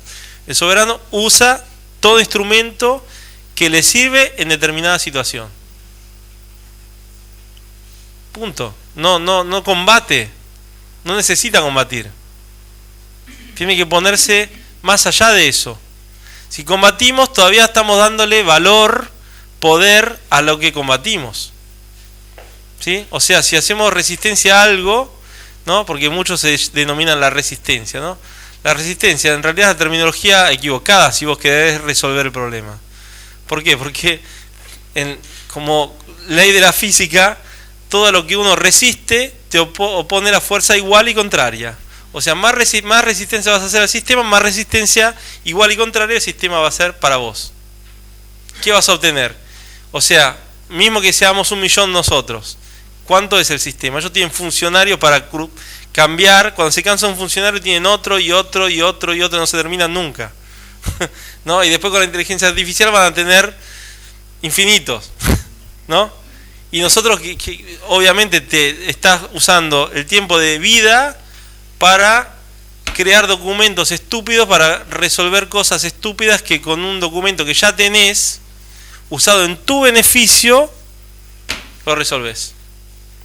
No sé si me explico esto, ¿no? ¿Sí? O sea, es importante esto porque si no muchos se tiran de cabeza, yo soy soberano. Pero tenés el DNI, sí lo tengo. Pero no lo quiero usar porque sería un deshonor. No. O sea, el deshonor es ser tan estúpido de tener lo que te sirve y no usarlo. Ese es el deshonor. Falta de inteligencia. ¿Se entiende, no? Esto, porque realmente cuando llegamos a esta, no, de repente uno dice, no, porque yo por orgullo al final, yo también hice la prueba. Quise ir a Alemania, ¿no? Hice todos los documentos, mandé documentos a todos lados, entré sin mascarilla, obviamente nadie me paró, nadie me dijo nada, y me estaban esperando. Y cuando yo quería presentar los documentos, la azafata me decía, para un momento, y se iba para allá. Y después cuando yo me acercaba venía otro y me hablaba, y prácticamente había 6 en el gate. ¿Cuándo hay 6 encargados en un gate? Nunca, 2, 3 como mucho, 6 tenía. 6, que se fueron cruzando todo el tiempo, hasta que me fueron girando, yo estaba de espaldas, cerraron la puerta, me doy vuelta, no, ya cerramos. Y claro, sí, y yo le había mandado toda la documentación, le había hecho todo lo que hacía falta para poder, ¿no? En realidad yo también estaba usando el pasaporte eventualmente, pero no quería usar ninguna mascarilla, ¿no? Y le había mandado toda la motivación por la cual no lo iba a hacer, y, o sea, todo. Sin embargo, lograron, yo igual hice la prueba, quise hacer la prueba, me gasté ese boleto, digamos, lo perdí, ¿no? Para hacer esa prueba. Está bien, no, o sea, lo quería hacer como prueba, no era grave, pero quise hacer la prueba, ¿no? Y en realidad también no se termina de mostrar inteligencia real, porque es mucho mejor escabullirse de una cierta forma. Si te obligan a poner la mascarilla en una colita de 100 metros, bueno, te la pones y después cuando te sentaste el avión salió, te la sacás. ¿Y después qué te hacen? ¿Van a parar el avión y te van a hacer tirar con el paracaídas? No. O sea, te vas a pelear con todos los que están ahí, o vas a mostrar una excusa, o vas a decir, mira, tengo una tarjeta de exención, o agarrás un bizcochito y pones a comer, como hizo Juan, ¿no? Por todo el vuelo, lo estoy comiendo, ¿no? Y bueno, llega un momento que dice, bueno, ya está, listo, ¿no? Y se termina. Claro, sí, o lo que sea, claro, sí. O sea, lamentablemente, siendo entre comillas minoría, ¿no? Tenemos que usar estrategia, no, digamos, combate directo de frente, ¿no? Que vas ahí con la, ¿no? Con la falange griega contra la ametralladora, te liquidan enseguida. Entonces es inútil, ¿no? Hacer este tipo de hay que ser más inteligentes. Pero bueno, yo igual la prueba la quería hacer, quería ver si podía lograr. Y bueno, te digo que me estaban esperando, porque yo me recorrí todo el aeropuerto sin mascarilla, pasé el seguro, el control digamos, el que estaba al lado mío, le dijeron, se le bajó la mascarilla, y yo estaba sin mascarilla, y yo lo miro, el tipo me mira, y no me dice nada. Y digo, ¿cómo? Esos saben que yo estoy viniendo, ya sabían, porque yo le mandé documento a todos, ¿no? Sin embargo, bueno, así, bueno, esto, veníamos, bueno, como decíamos, nunca declararse administrador de la ficción jurídica, ¿sí? Porque sos responsable de todo, ¿sí? Hay procesos con rectificaciones de certificado de nacimiento, un montón de cosas que en realidad estarían declarando, no voy a nombrar, pero en España es un proceso específico con todas las rectificaciones que en realidad te estarías declarando el administrador de la ficción jurídica. Y haciendo eso, prácticamente ellos ya se desligan, porque cualquier juez ni siquiera te tiene que preguntar si vos sos. Puede agarrar ese documento y dice, acá usted fue a la alcaldía, presentó este documento diciendo que es el administrador, el encargado de... Perfecto, bueno, vamos a considerar que usted ya me respondió. No tiene que decir nada, ya está el documento acá que lo demuestra. Listo, pueden hacer así si quieren. No lo hacen porque son ignorantes o porque son desorganizados, ¿no? ¿Decir que eres el representante legal autorizado? Es exactamente decir que es el administrador. Representante, administrador es lo mismo. Legal autorizado. ¿Autorizado por quién? ¿Por ellos? ¿Sería lo mismo que acreedor de parte asesinada? No. Acreedor es uno que tiene que recibir un beneficio. Está asegurado de recibir un beneficio. No es lo mismo decir ser, ¿cómo era? Administrador. Exacto. Esa frase es decir ser el administrador. Y es peligro. Háganlo si quieren, pero... ¿Y cuál podríamos utilizar? No, la frase que se utiliza y que no hay que ir ahí y digamos, no hay que ir a decirles nada, ni declarar nada, ni rectificar nada, porque cualquier cosa que hagas vas a recaer en hacerte cargo vos, por más que uses cualquier frase, porque técnicamente cuando vos le decís, rectificás y decís yo me hago cargo, te estás haciendo el administrador, independientemente de la frase que uses. Pero la frase que uno tiene que usar para desligarse es ser el disponente, beneficiario y agente autorizado. No representante autorizado. Ya hay una gran diferencia entre representante y agente. El representante se hace cargo. El agente, por eso la policía se llama agente de policía. ¿Por qué? Porque no tiene responsabilidad de lo que hace, en realidad. ¿Sí? La responsabilidad cae en el cuerpo. Si él hace algo mal, la mayoría de las veces... No, pero es un agente de policía. Y sí, no tiene responsabilidad porque está usando el mandato. ¿Me explico? Esa es la frase que ellos reconocen más práctica, digamos, ¿no? Para nuestros fines. Disponente, beneficiario y agente autorizado de la ficción jurídica. Todo esto, digamos que son cosas que, o sea... Obviamente hagan su propia investigación. O sea, esta es mi investigación. No es que esto lo van a encontrar, que está escrito por ahí o alguien lo... No, yo llegué a esta conclusión, por ejemplo, viendo ciertos documentos también en UCC, viendo documentos en muchos lugares donde muchos se decían agente autorizado, ¿no? Principalmente muchos documentos en inglés. Lo de disponente beneficiario lo agregué yo obviamente como el mecanismo en sí de la ficción jurídica es un trust, pero nos da, digamos, el pie a decir que usamos la ficción jurídica en nuestro beneficio, ¿no? Para los que no beneficia. Cuando nos perjudica, nos podemos disociar, ¿no? Es digamos, es todo un juego en realidad. Hay que saber hacer el juego y basta. Ese es el truco, es todo un teatro, ¿no? Al final, ¿por qué se presentan vestidos de payaso por todos lados? Sí, porque son personajes de una obra teatral. O sea, que tiene, ¿no? El uniforme de X es siempre un personaje, ¿no? ¿Cómo se expresaría la ley natural? ¿No? Bueno, hacer públicas las intenciones, para hacer valer la declaración de un homo vivo, desean hacer públicas las intenciones. Si no hay oposición o discusión sobre sus posibles efectos negativos, siendo públicas se consideran válidas. No pudiendo el sistema anular este mecanismo, lo ha incorporado también como proceso, regla procesal. ¿Sí? Cada cosa que ellos hacen lo exponen públicamente, ¿no? Tienen el BOE, por ejemplo, en España, ¿sí? Y mismo cuando un niño nace en un hospital, en, digamos, la puerta del hospital, ponen el documento, ¿no? De que dicen, hay un niño perdido, ¿no? Simbólicamente significa eso. Nosotros creemos que están poniendo, qué lindo, mira, me pusieron que nació mi hijo acá. No, están diciendo que hay un niño perdido y que nadie lo reclamó, que se van a hacer cargo ellos, ¿no? Que es la placenta en realidad. No, porque el niño vos te lo llevás, pero la placenta, ¿quién reclama la placenta? Nadie.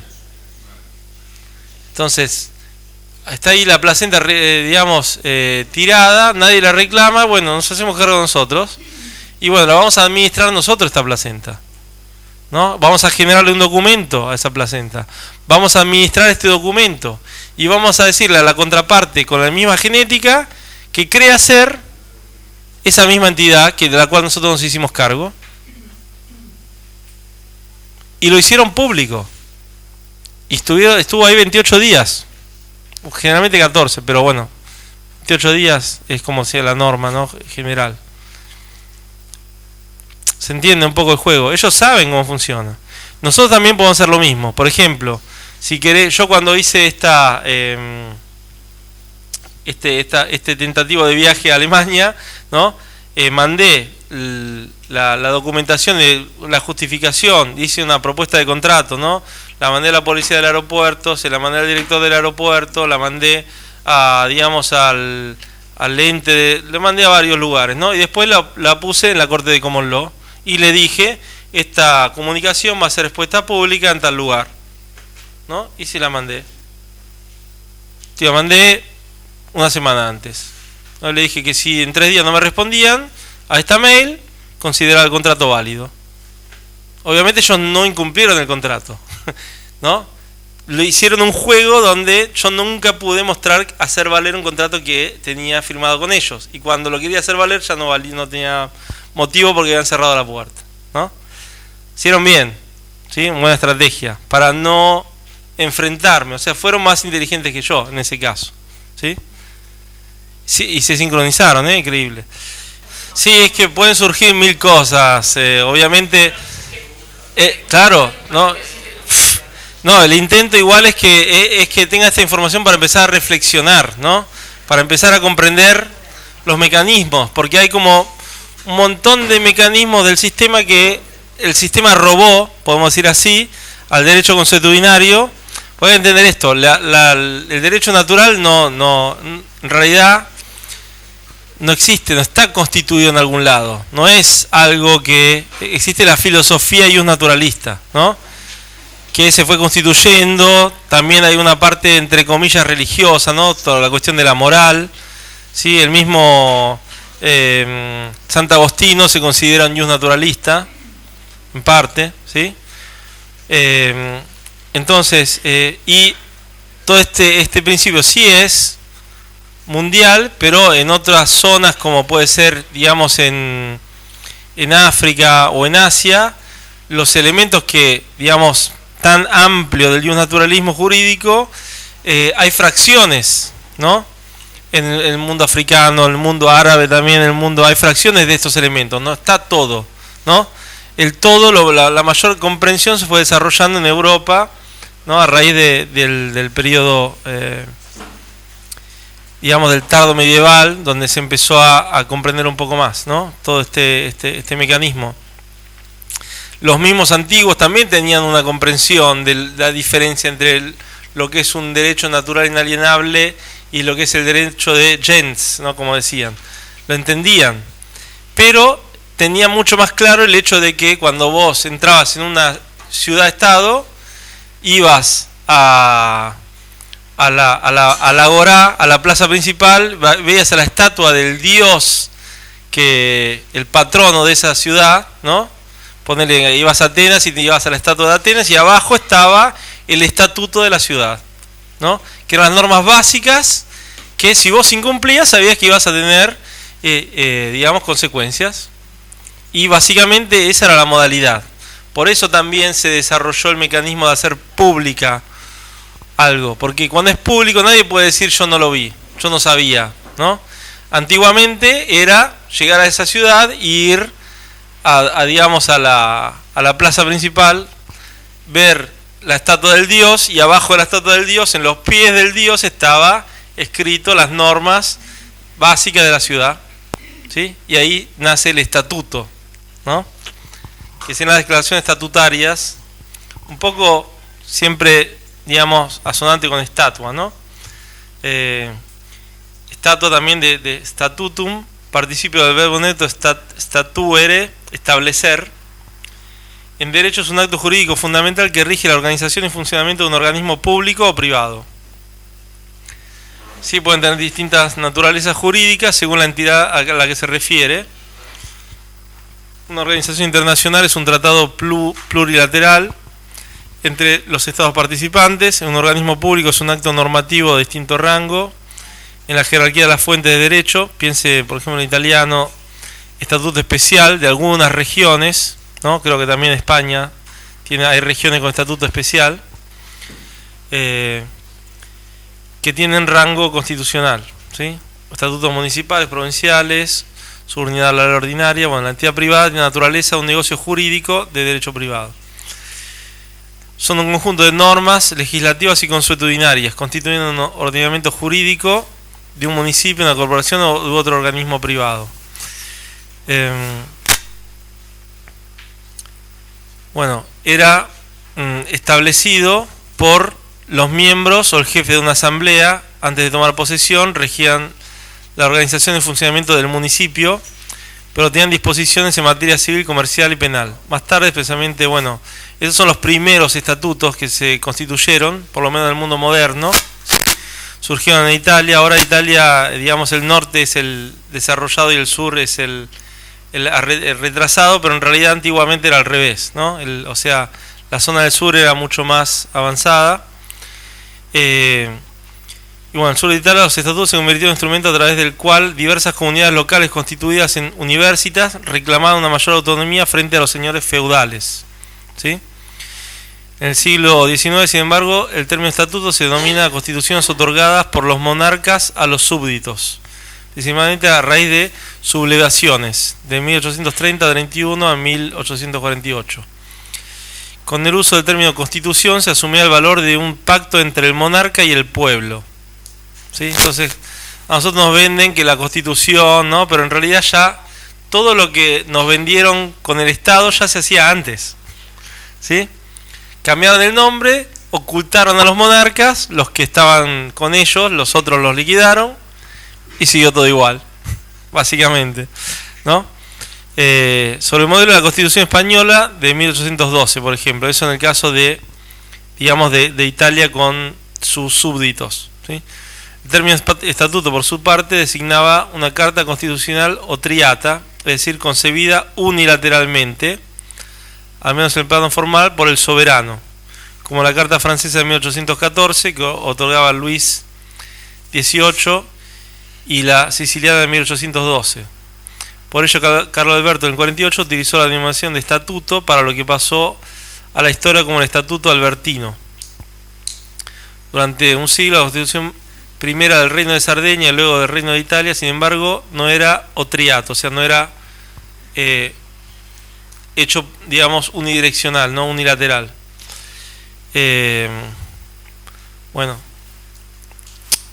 Sin embargo, no era otriato, o sea, el Estatuto Constitucional Siciliano, por ejemplo, del 48, fue emitido para el Parlamento de la isla. ¿Sí? Esto un poco para que se vea que lo que nos llevó a lo que estamos hoy haciendo, al sistema de hoy, fue siempre un sistema asambleario. No es que el rey, también el monarca, estaba solo ahí en la Torre de Marfil y decidía, no tenía su asamblea, ¿no? Y volver a proponer asambleas es prácticamente más de lo mismo, ¿sí? Al principio se cree que viene de abajo, pero después se pueden infiltrar, se pueden... y está todo basado en documentos que después la asamblea decide y te cae en la cabeza la decisión. ¿Y en la ley natural dónde está? ¿El homo vivo dónde está? ¿No? Porque la ley natural es aplicable en el individuo. Los derechos inalienables no son del pueblo, son del individuo. No existe derecho inalienable del pueblo, de la sociedad. Existe el derecho inalienable del individuo. Hay que entender esto, ¿no? Entonces, decir que se constituye una asamblea de ley natural, por ejemplo, no es correcto, porque la asamblea en sí, una vez constituida como mecanismo comunitario, como mecanismo colectivista, se transforma en un ente. Siendo un ente, es una entidad artificial, una vez más. Y entonces no corresponde a la ley natural. La ley natural corresponde al individuo real, no al ente artificial. La asamblea, ¿no? Cuando dicen la asamblea decidió, ¿cómo podría funcionar eso? Si es siempre un ente artificial, ¿no? La única forma para resolver sería que la asamblea decide la orientación y después cada individuo, en base a esa orientación, hace un contrato con otro individuo y con todos los otros individuos individualmente, ¿no? Eso sería una red difusa. Sí, lo estuvimos hablando con Juan Ra el otro día, ¿no? Eso sería un mecanismo de ley natural. Y eso también resolvería el problema de que se cree que hay que gobernar o regular quién sabe qué cosa. En realidad hay que desregular, más que regular, ¿no? Entonces todos los modelos que están proponiendo muchos son la copia del sistema, donde en realidad quieren hacerse cargo de seguir regulando lo que el sistema regula. O sea, ¿qué cambia? Nada. Cambió los actores, pero en realidad la estructura, el concepto a la base es lo mismo, ¿sí? Por eso es importante también que nosotros estudiemos bien en detalle lo que hubo y cómo se constituyó, cómo está creado el sistema, por qué está creado así. No es que surgió con gente que tenía malas intenciones, tenían buenas intenciones, ¿no? No es la frase esa, el camino al infierno está plagado de buenas intenciones, ¿no? Y bueno, es lo mismo. Todos tenían buenas intenciones, pero al final, ahora el resultado ¿cuál es? Algo degradante, ¿sí? Entonces, obviamente, reproponer lo que ya hubo va a llevarnos una vez más al mismo resultado. Bueno, en los países de derecho común, el término estatuto ha conservado el significado de acto normativo en general, es decir, que la ley en el sentido material, de statute law, ¿no? Designa un derecho producido a través de actos normativos, a diferencia del derecho común o jurisprudencial, que designa la ley de matriz jurisprudencial, producida en virtud de principio de stare decisis. ¿Sí? Esto también es un mecanismo interesante. Es un principio general del sistema de common law en virtud del cual el juez está obligado a cumplir la decisión adoptada en una sentencia anterior. En el caso de sometido a su conocimiento sea idéntico al ya tratado en el caso en cuestión, o que sea decidido determinado o stare decisis, que sería la invocación.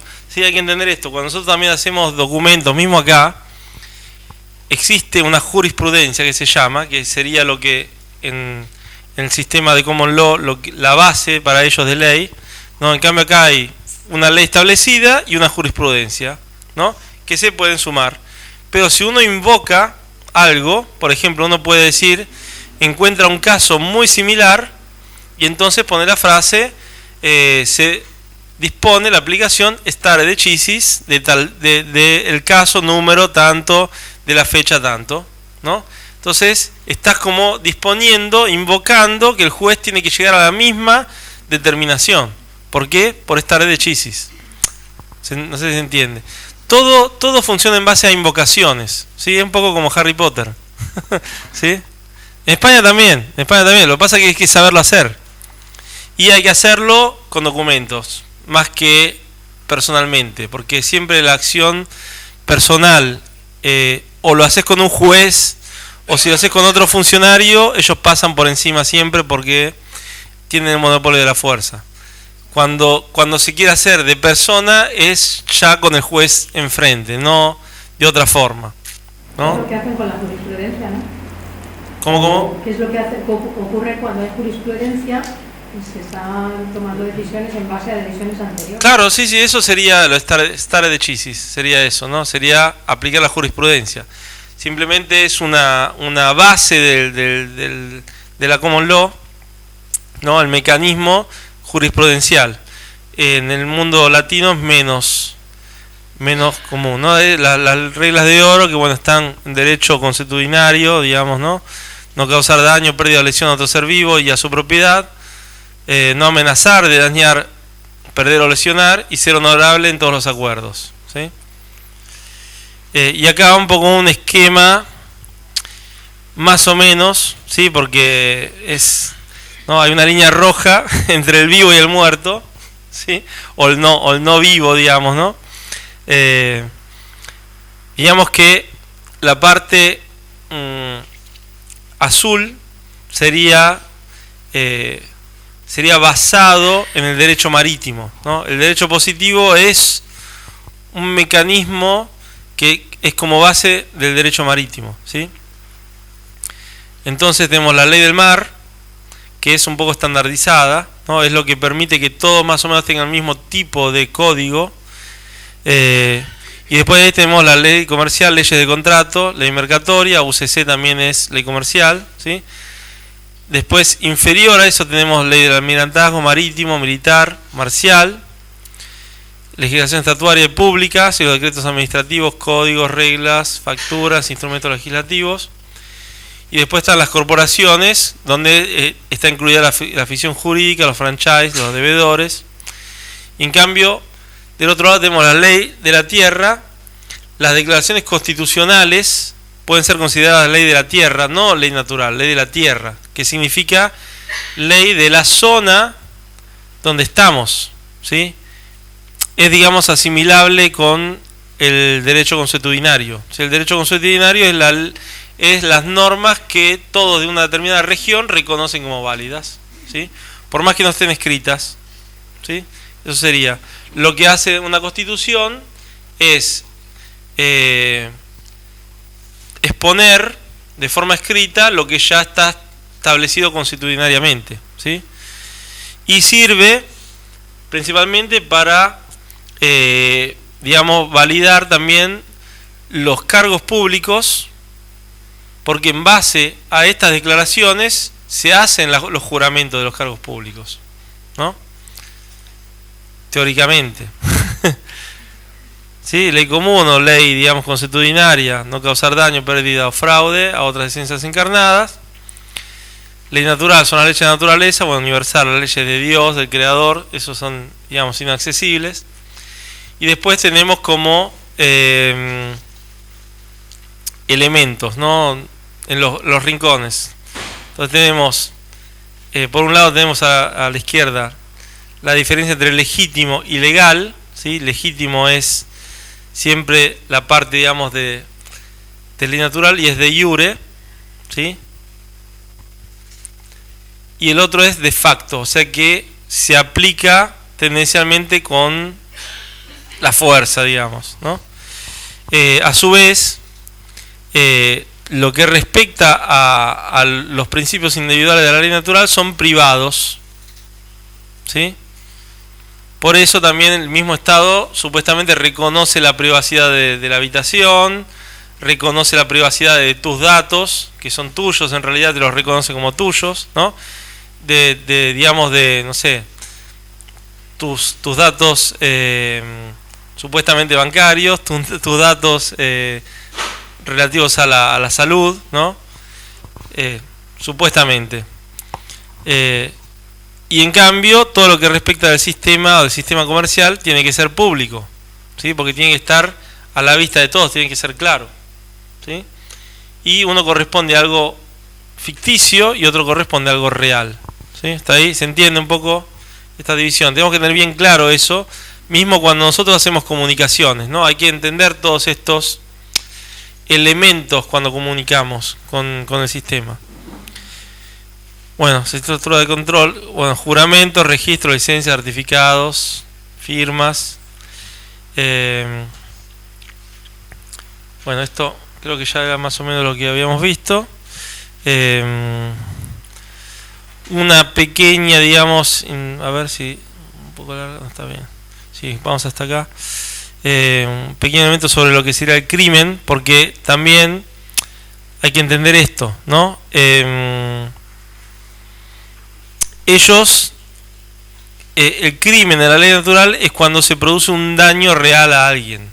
En cambio, en el derecho positivo, un crimen es cuando infringís una norma establecida por alguien, ¿no?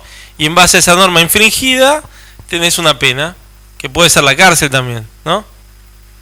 ¿Por qué? Porque lo establecieron ellos. ¿Pero hubo un daño? No importa.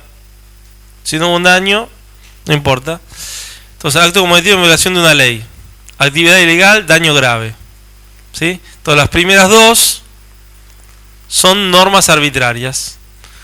Entonces, otra definición: constituye delito toda acción u omisión voluntaria punible por la ley. Las acciones o omisiones sancionadas por la ley se consideran siempre voluntarias, salvo que se indique lo contrario. ¿Sí? O sea que uno, según ellos, siempre voluntariamente va a infringir la ley, sabiendo que la ley te lo impide. ¿No? O sea, es una presunción que dan. Supuestamente dan la presunción de inocencia, pero cuando te están acusando de algo, presumen, por su propia definición, que vos lo hiciste voluntariamente y por eso te están persiguiendo. ¿Se entiende? Ellos siempre se están excusando de por qué hacen determinadas cosas, ¿no? No lo dejan suelto así como que... Delito es todo acto expresamente previsto y sancionado por la ley en un tiempo y lugar determinados.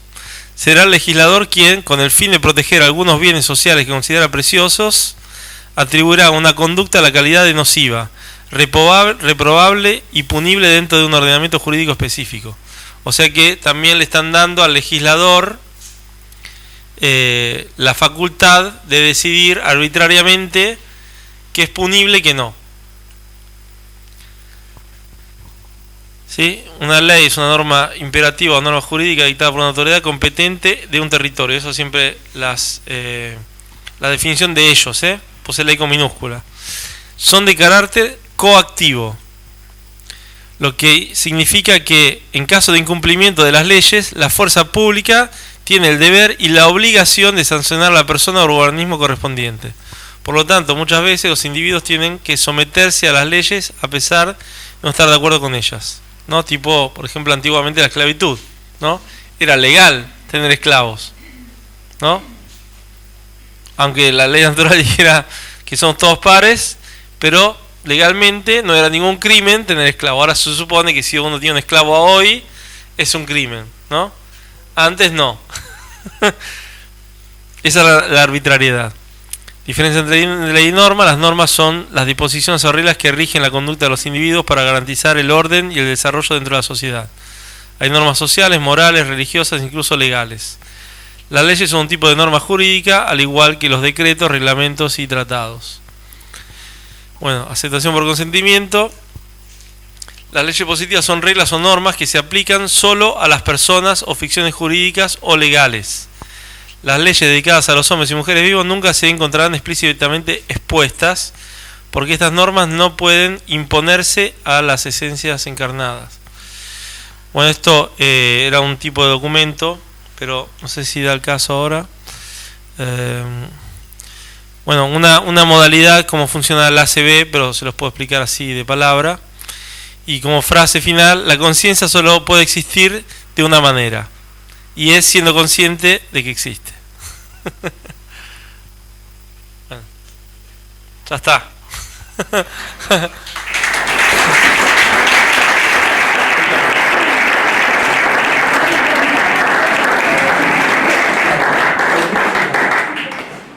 Otro aplauso para él.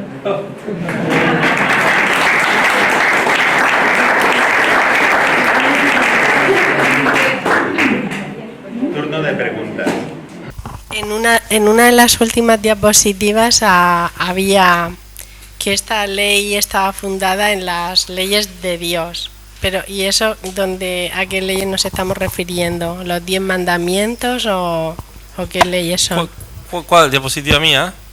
Sí, en una que era la diferencia, que había una línea roja. Sí.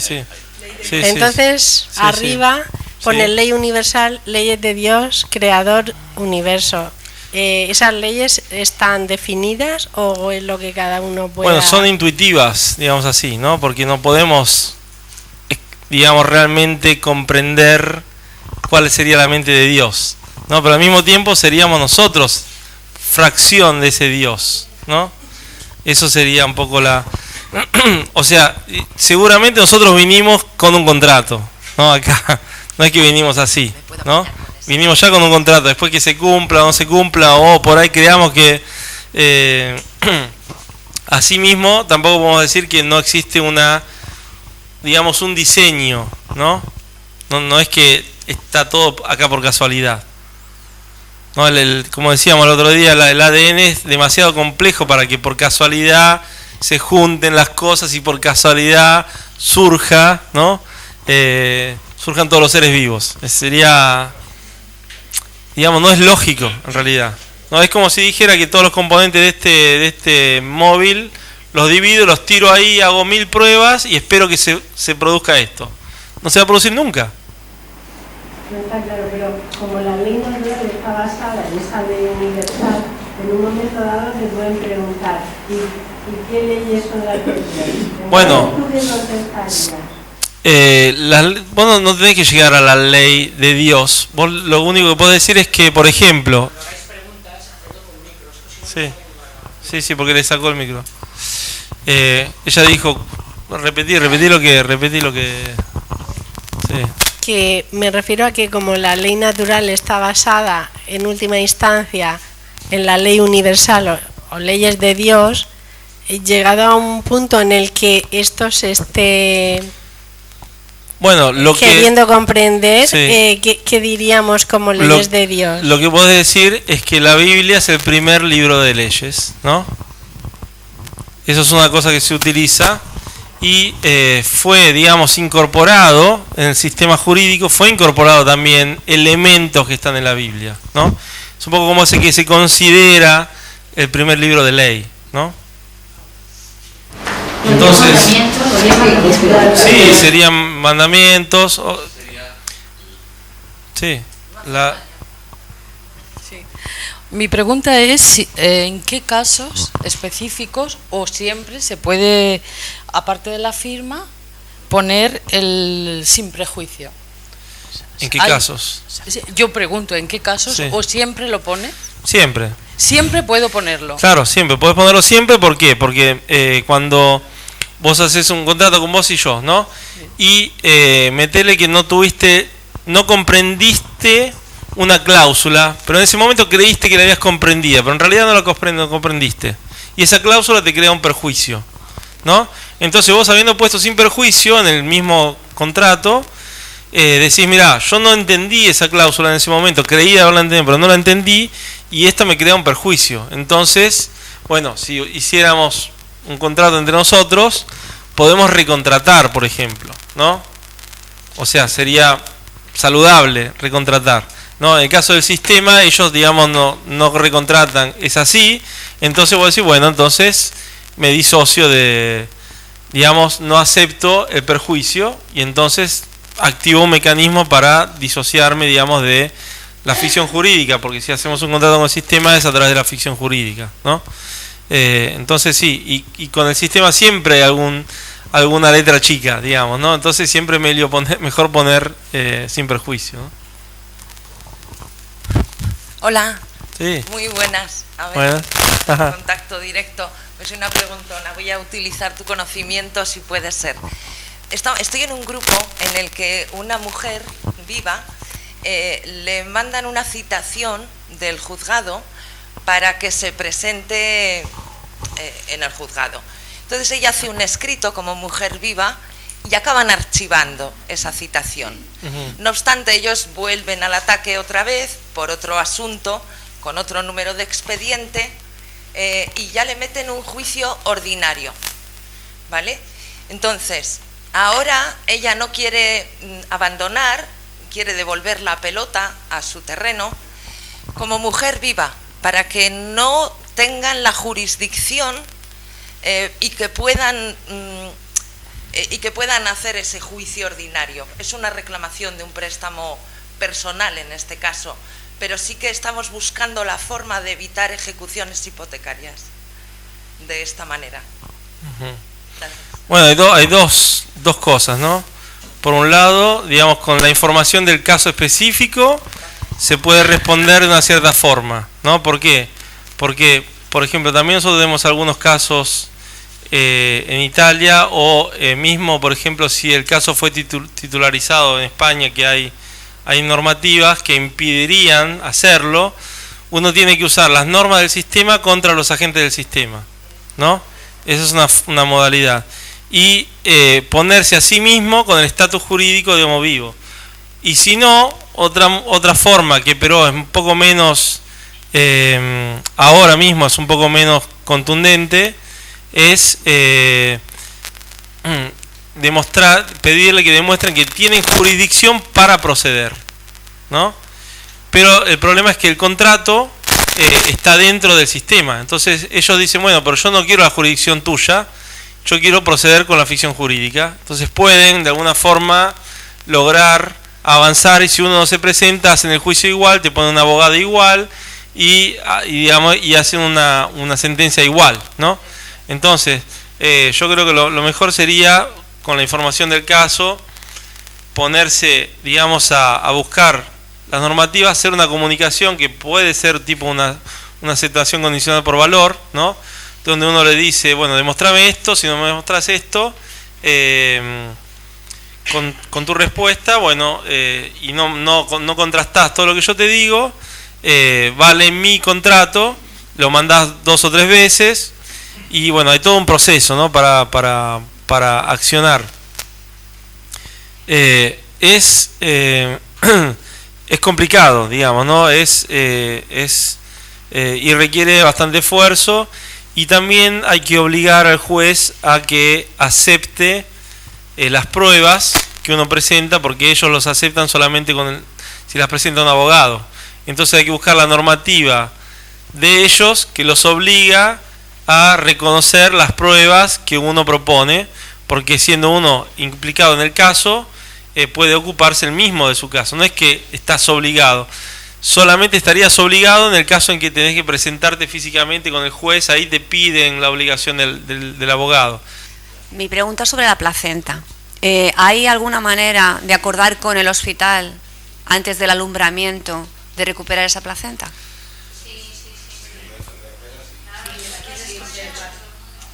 Bueno, ya te respondieron. Sí, hay que hacerlo antes, ¿no?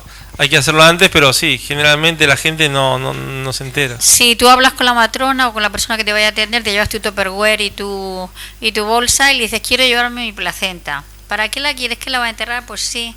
Tengo un amigo que le dijo al doctor, es que yo soy de una religión que nosotros ofrecemos la placenta a la Madre Tierra, y se lo dio encantado.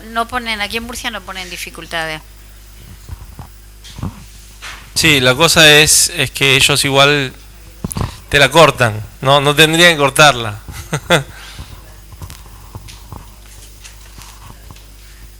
¿Qué va? Hola, buenas. Bueno. ¿Se oye? Mi pregunta, si firmamos y ponemos debajo sin perjuicio, cuando yo vaya a renovar el DNI, ¿puedo modificar mi firma y hacer mi firma y poner debajo sin perjuicio? No entendí exactamente la pregunta. El DNI, cuando vas a renovarlo, puedes poner sin perjuicio. Sí, claro. Sí. Porque si yo hago una firma, me dicen, no, esta firma no, si pongo sin perjuicio, me pueden decir, no coincide con la del DNI. Pero si yo en el DNI la modifico y pongo mi firma normal y debajo pongo sin perjuicio, ¿eso me lo aceptan? No entendí, en el DNI que ya tenés, no entendí. O cuando lo renovás. Cuando lo renovás, sí. No creo que el banco sí te registra la firma, ¿no? O sea, independientemente de lo que vos hagas, pones un garabato de cualquier tipo y tenés que hacer siempre ese. Porque registraron la firma. Si querés cambiarlo, tenés que ir a cambiar la firma, ¿no? Pero ahí cada vez que renovás es un documento nuevo. Entonces vos simplemente pones tu nombre y sin perjuicio y es una firma nueva que hiciste, punto. No creo que digan, pero no corresponde con el viejo. No creo. Bueno, yo iba a preguntar en relación con el trust que comentabas que tú hiciste con los nombres de tus hijos. ¿Uno puede hacer un trust con el nombre de cualquier persona? No, solo de quien tiene la propiedad. O sea vos podés poner en un trust lo que tenés de propiedad. Yo en ese caso reclamé antes la propiedad del nombre legal. ¿Por qué? Mis hijos siendo menores de edad, ¿no? Mismo legalmente yo, digamos, me hago cargo de su nombre legal hasta que ellos tengan 18 años, ¿no? Entonces ese trust mismo decae, por ejemplo, cuando ellos cumplen 18 años. O sea, todo lo que vos podés poner en trust es lo que es tuyo de propiedad mismo legal, ¿no? Pero tiene que ser propiedad plena, ¿sí? Yo es que normalmente hablo con el secretario judicial porque es el único que puede comunicarse con Dios, que es el registro. Sí. Entonces yo siempre hablo hacia el registro. Sí. Y quiero que quede en el registro y el juez me importa una mierda. Normalmente nunca le hablo al juez. Sí. Otra cosa, lo de la ley de las constituciones, esa sigue siendo de facto. Esa es la que nos esclaviza. Sí. No tiene que ser de jure. De jure, de hecho, solo hay una ley, la ley de Dios. Sí. La Constitución, no la Constitución. La Constitución como declaración, no la Constitución del país, Estado-Nación. Hasta primero, con las repúblicas no teníamos una Constitución. Era una unión de hombres. Cuando se crearon las constituciones, cuando se esclavizó a los hombres y se metió en la jurisdicción B. Por eso teníamos la jurisdicción A, que es la que estamos hablando antes, que es la donde hay que presentar un reclamo verificado para poder hacer algo. No puedes hacer nada por mucho que pongas sin perjuicio, si no tiene un reclamo un reclamo perfeccionado sobre el nombre de acreedor de parte asegurada. Y otra cosa me planteo, lo de las leyes. Leyes solo hay una. O sea, lo demás son normas. Sí, estamos de acuerdo. Entonces, no planteemos nunca ley de esto, de ley del otro, nada. Siempre decirle al tío, esto es una norma. Sí, pero estamos de acuerdo. Es que cuando llueve cae al suelo el agua. Ya lo definimos, ¿no? Dijimos que la ley está declarada con ese nombre, pero no es que es una norma declarada con ese nombre. Lo que he visto era hablar de ley y presta confusión.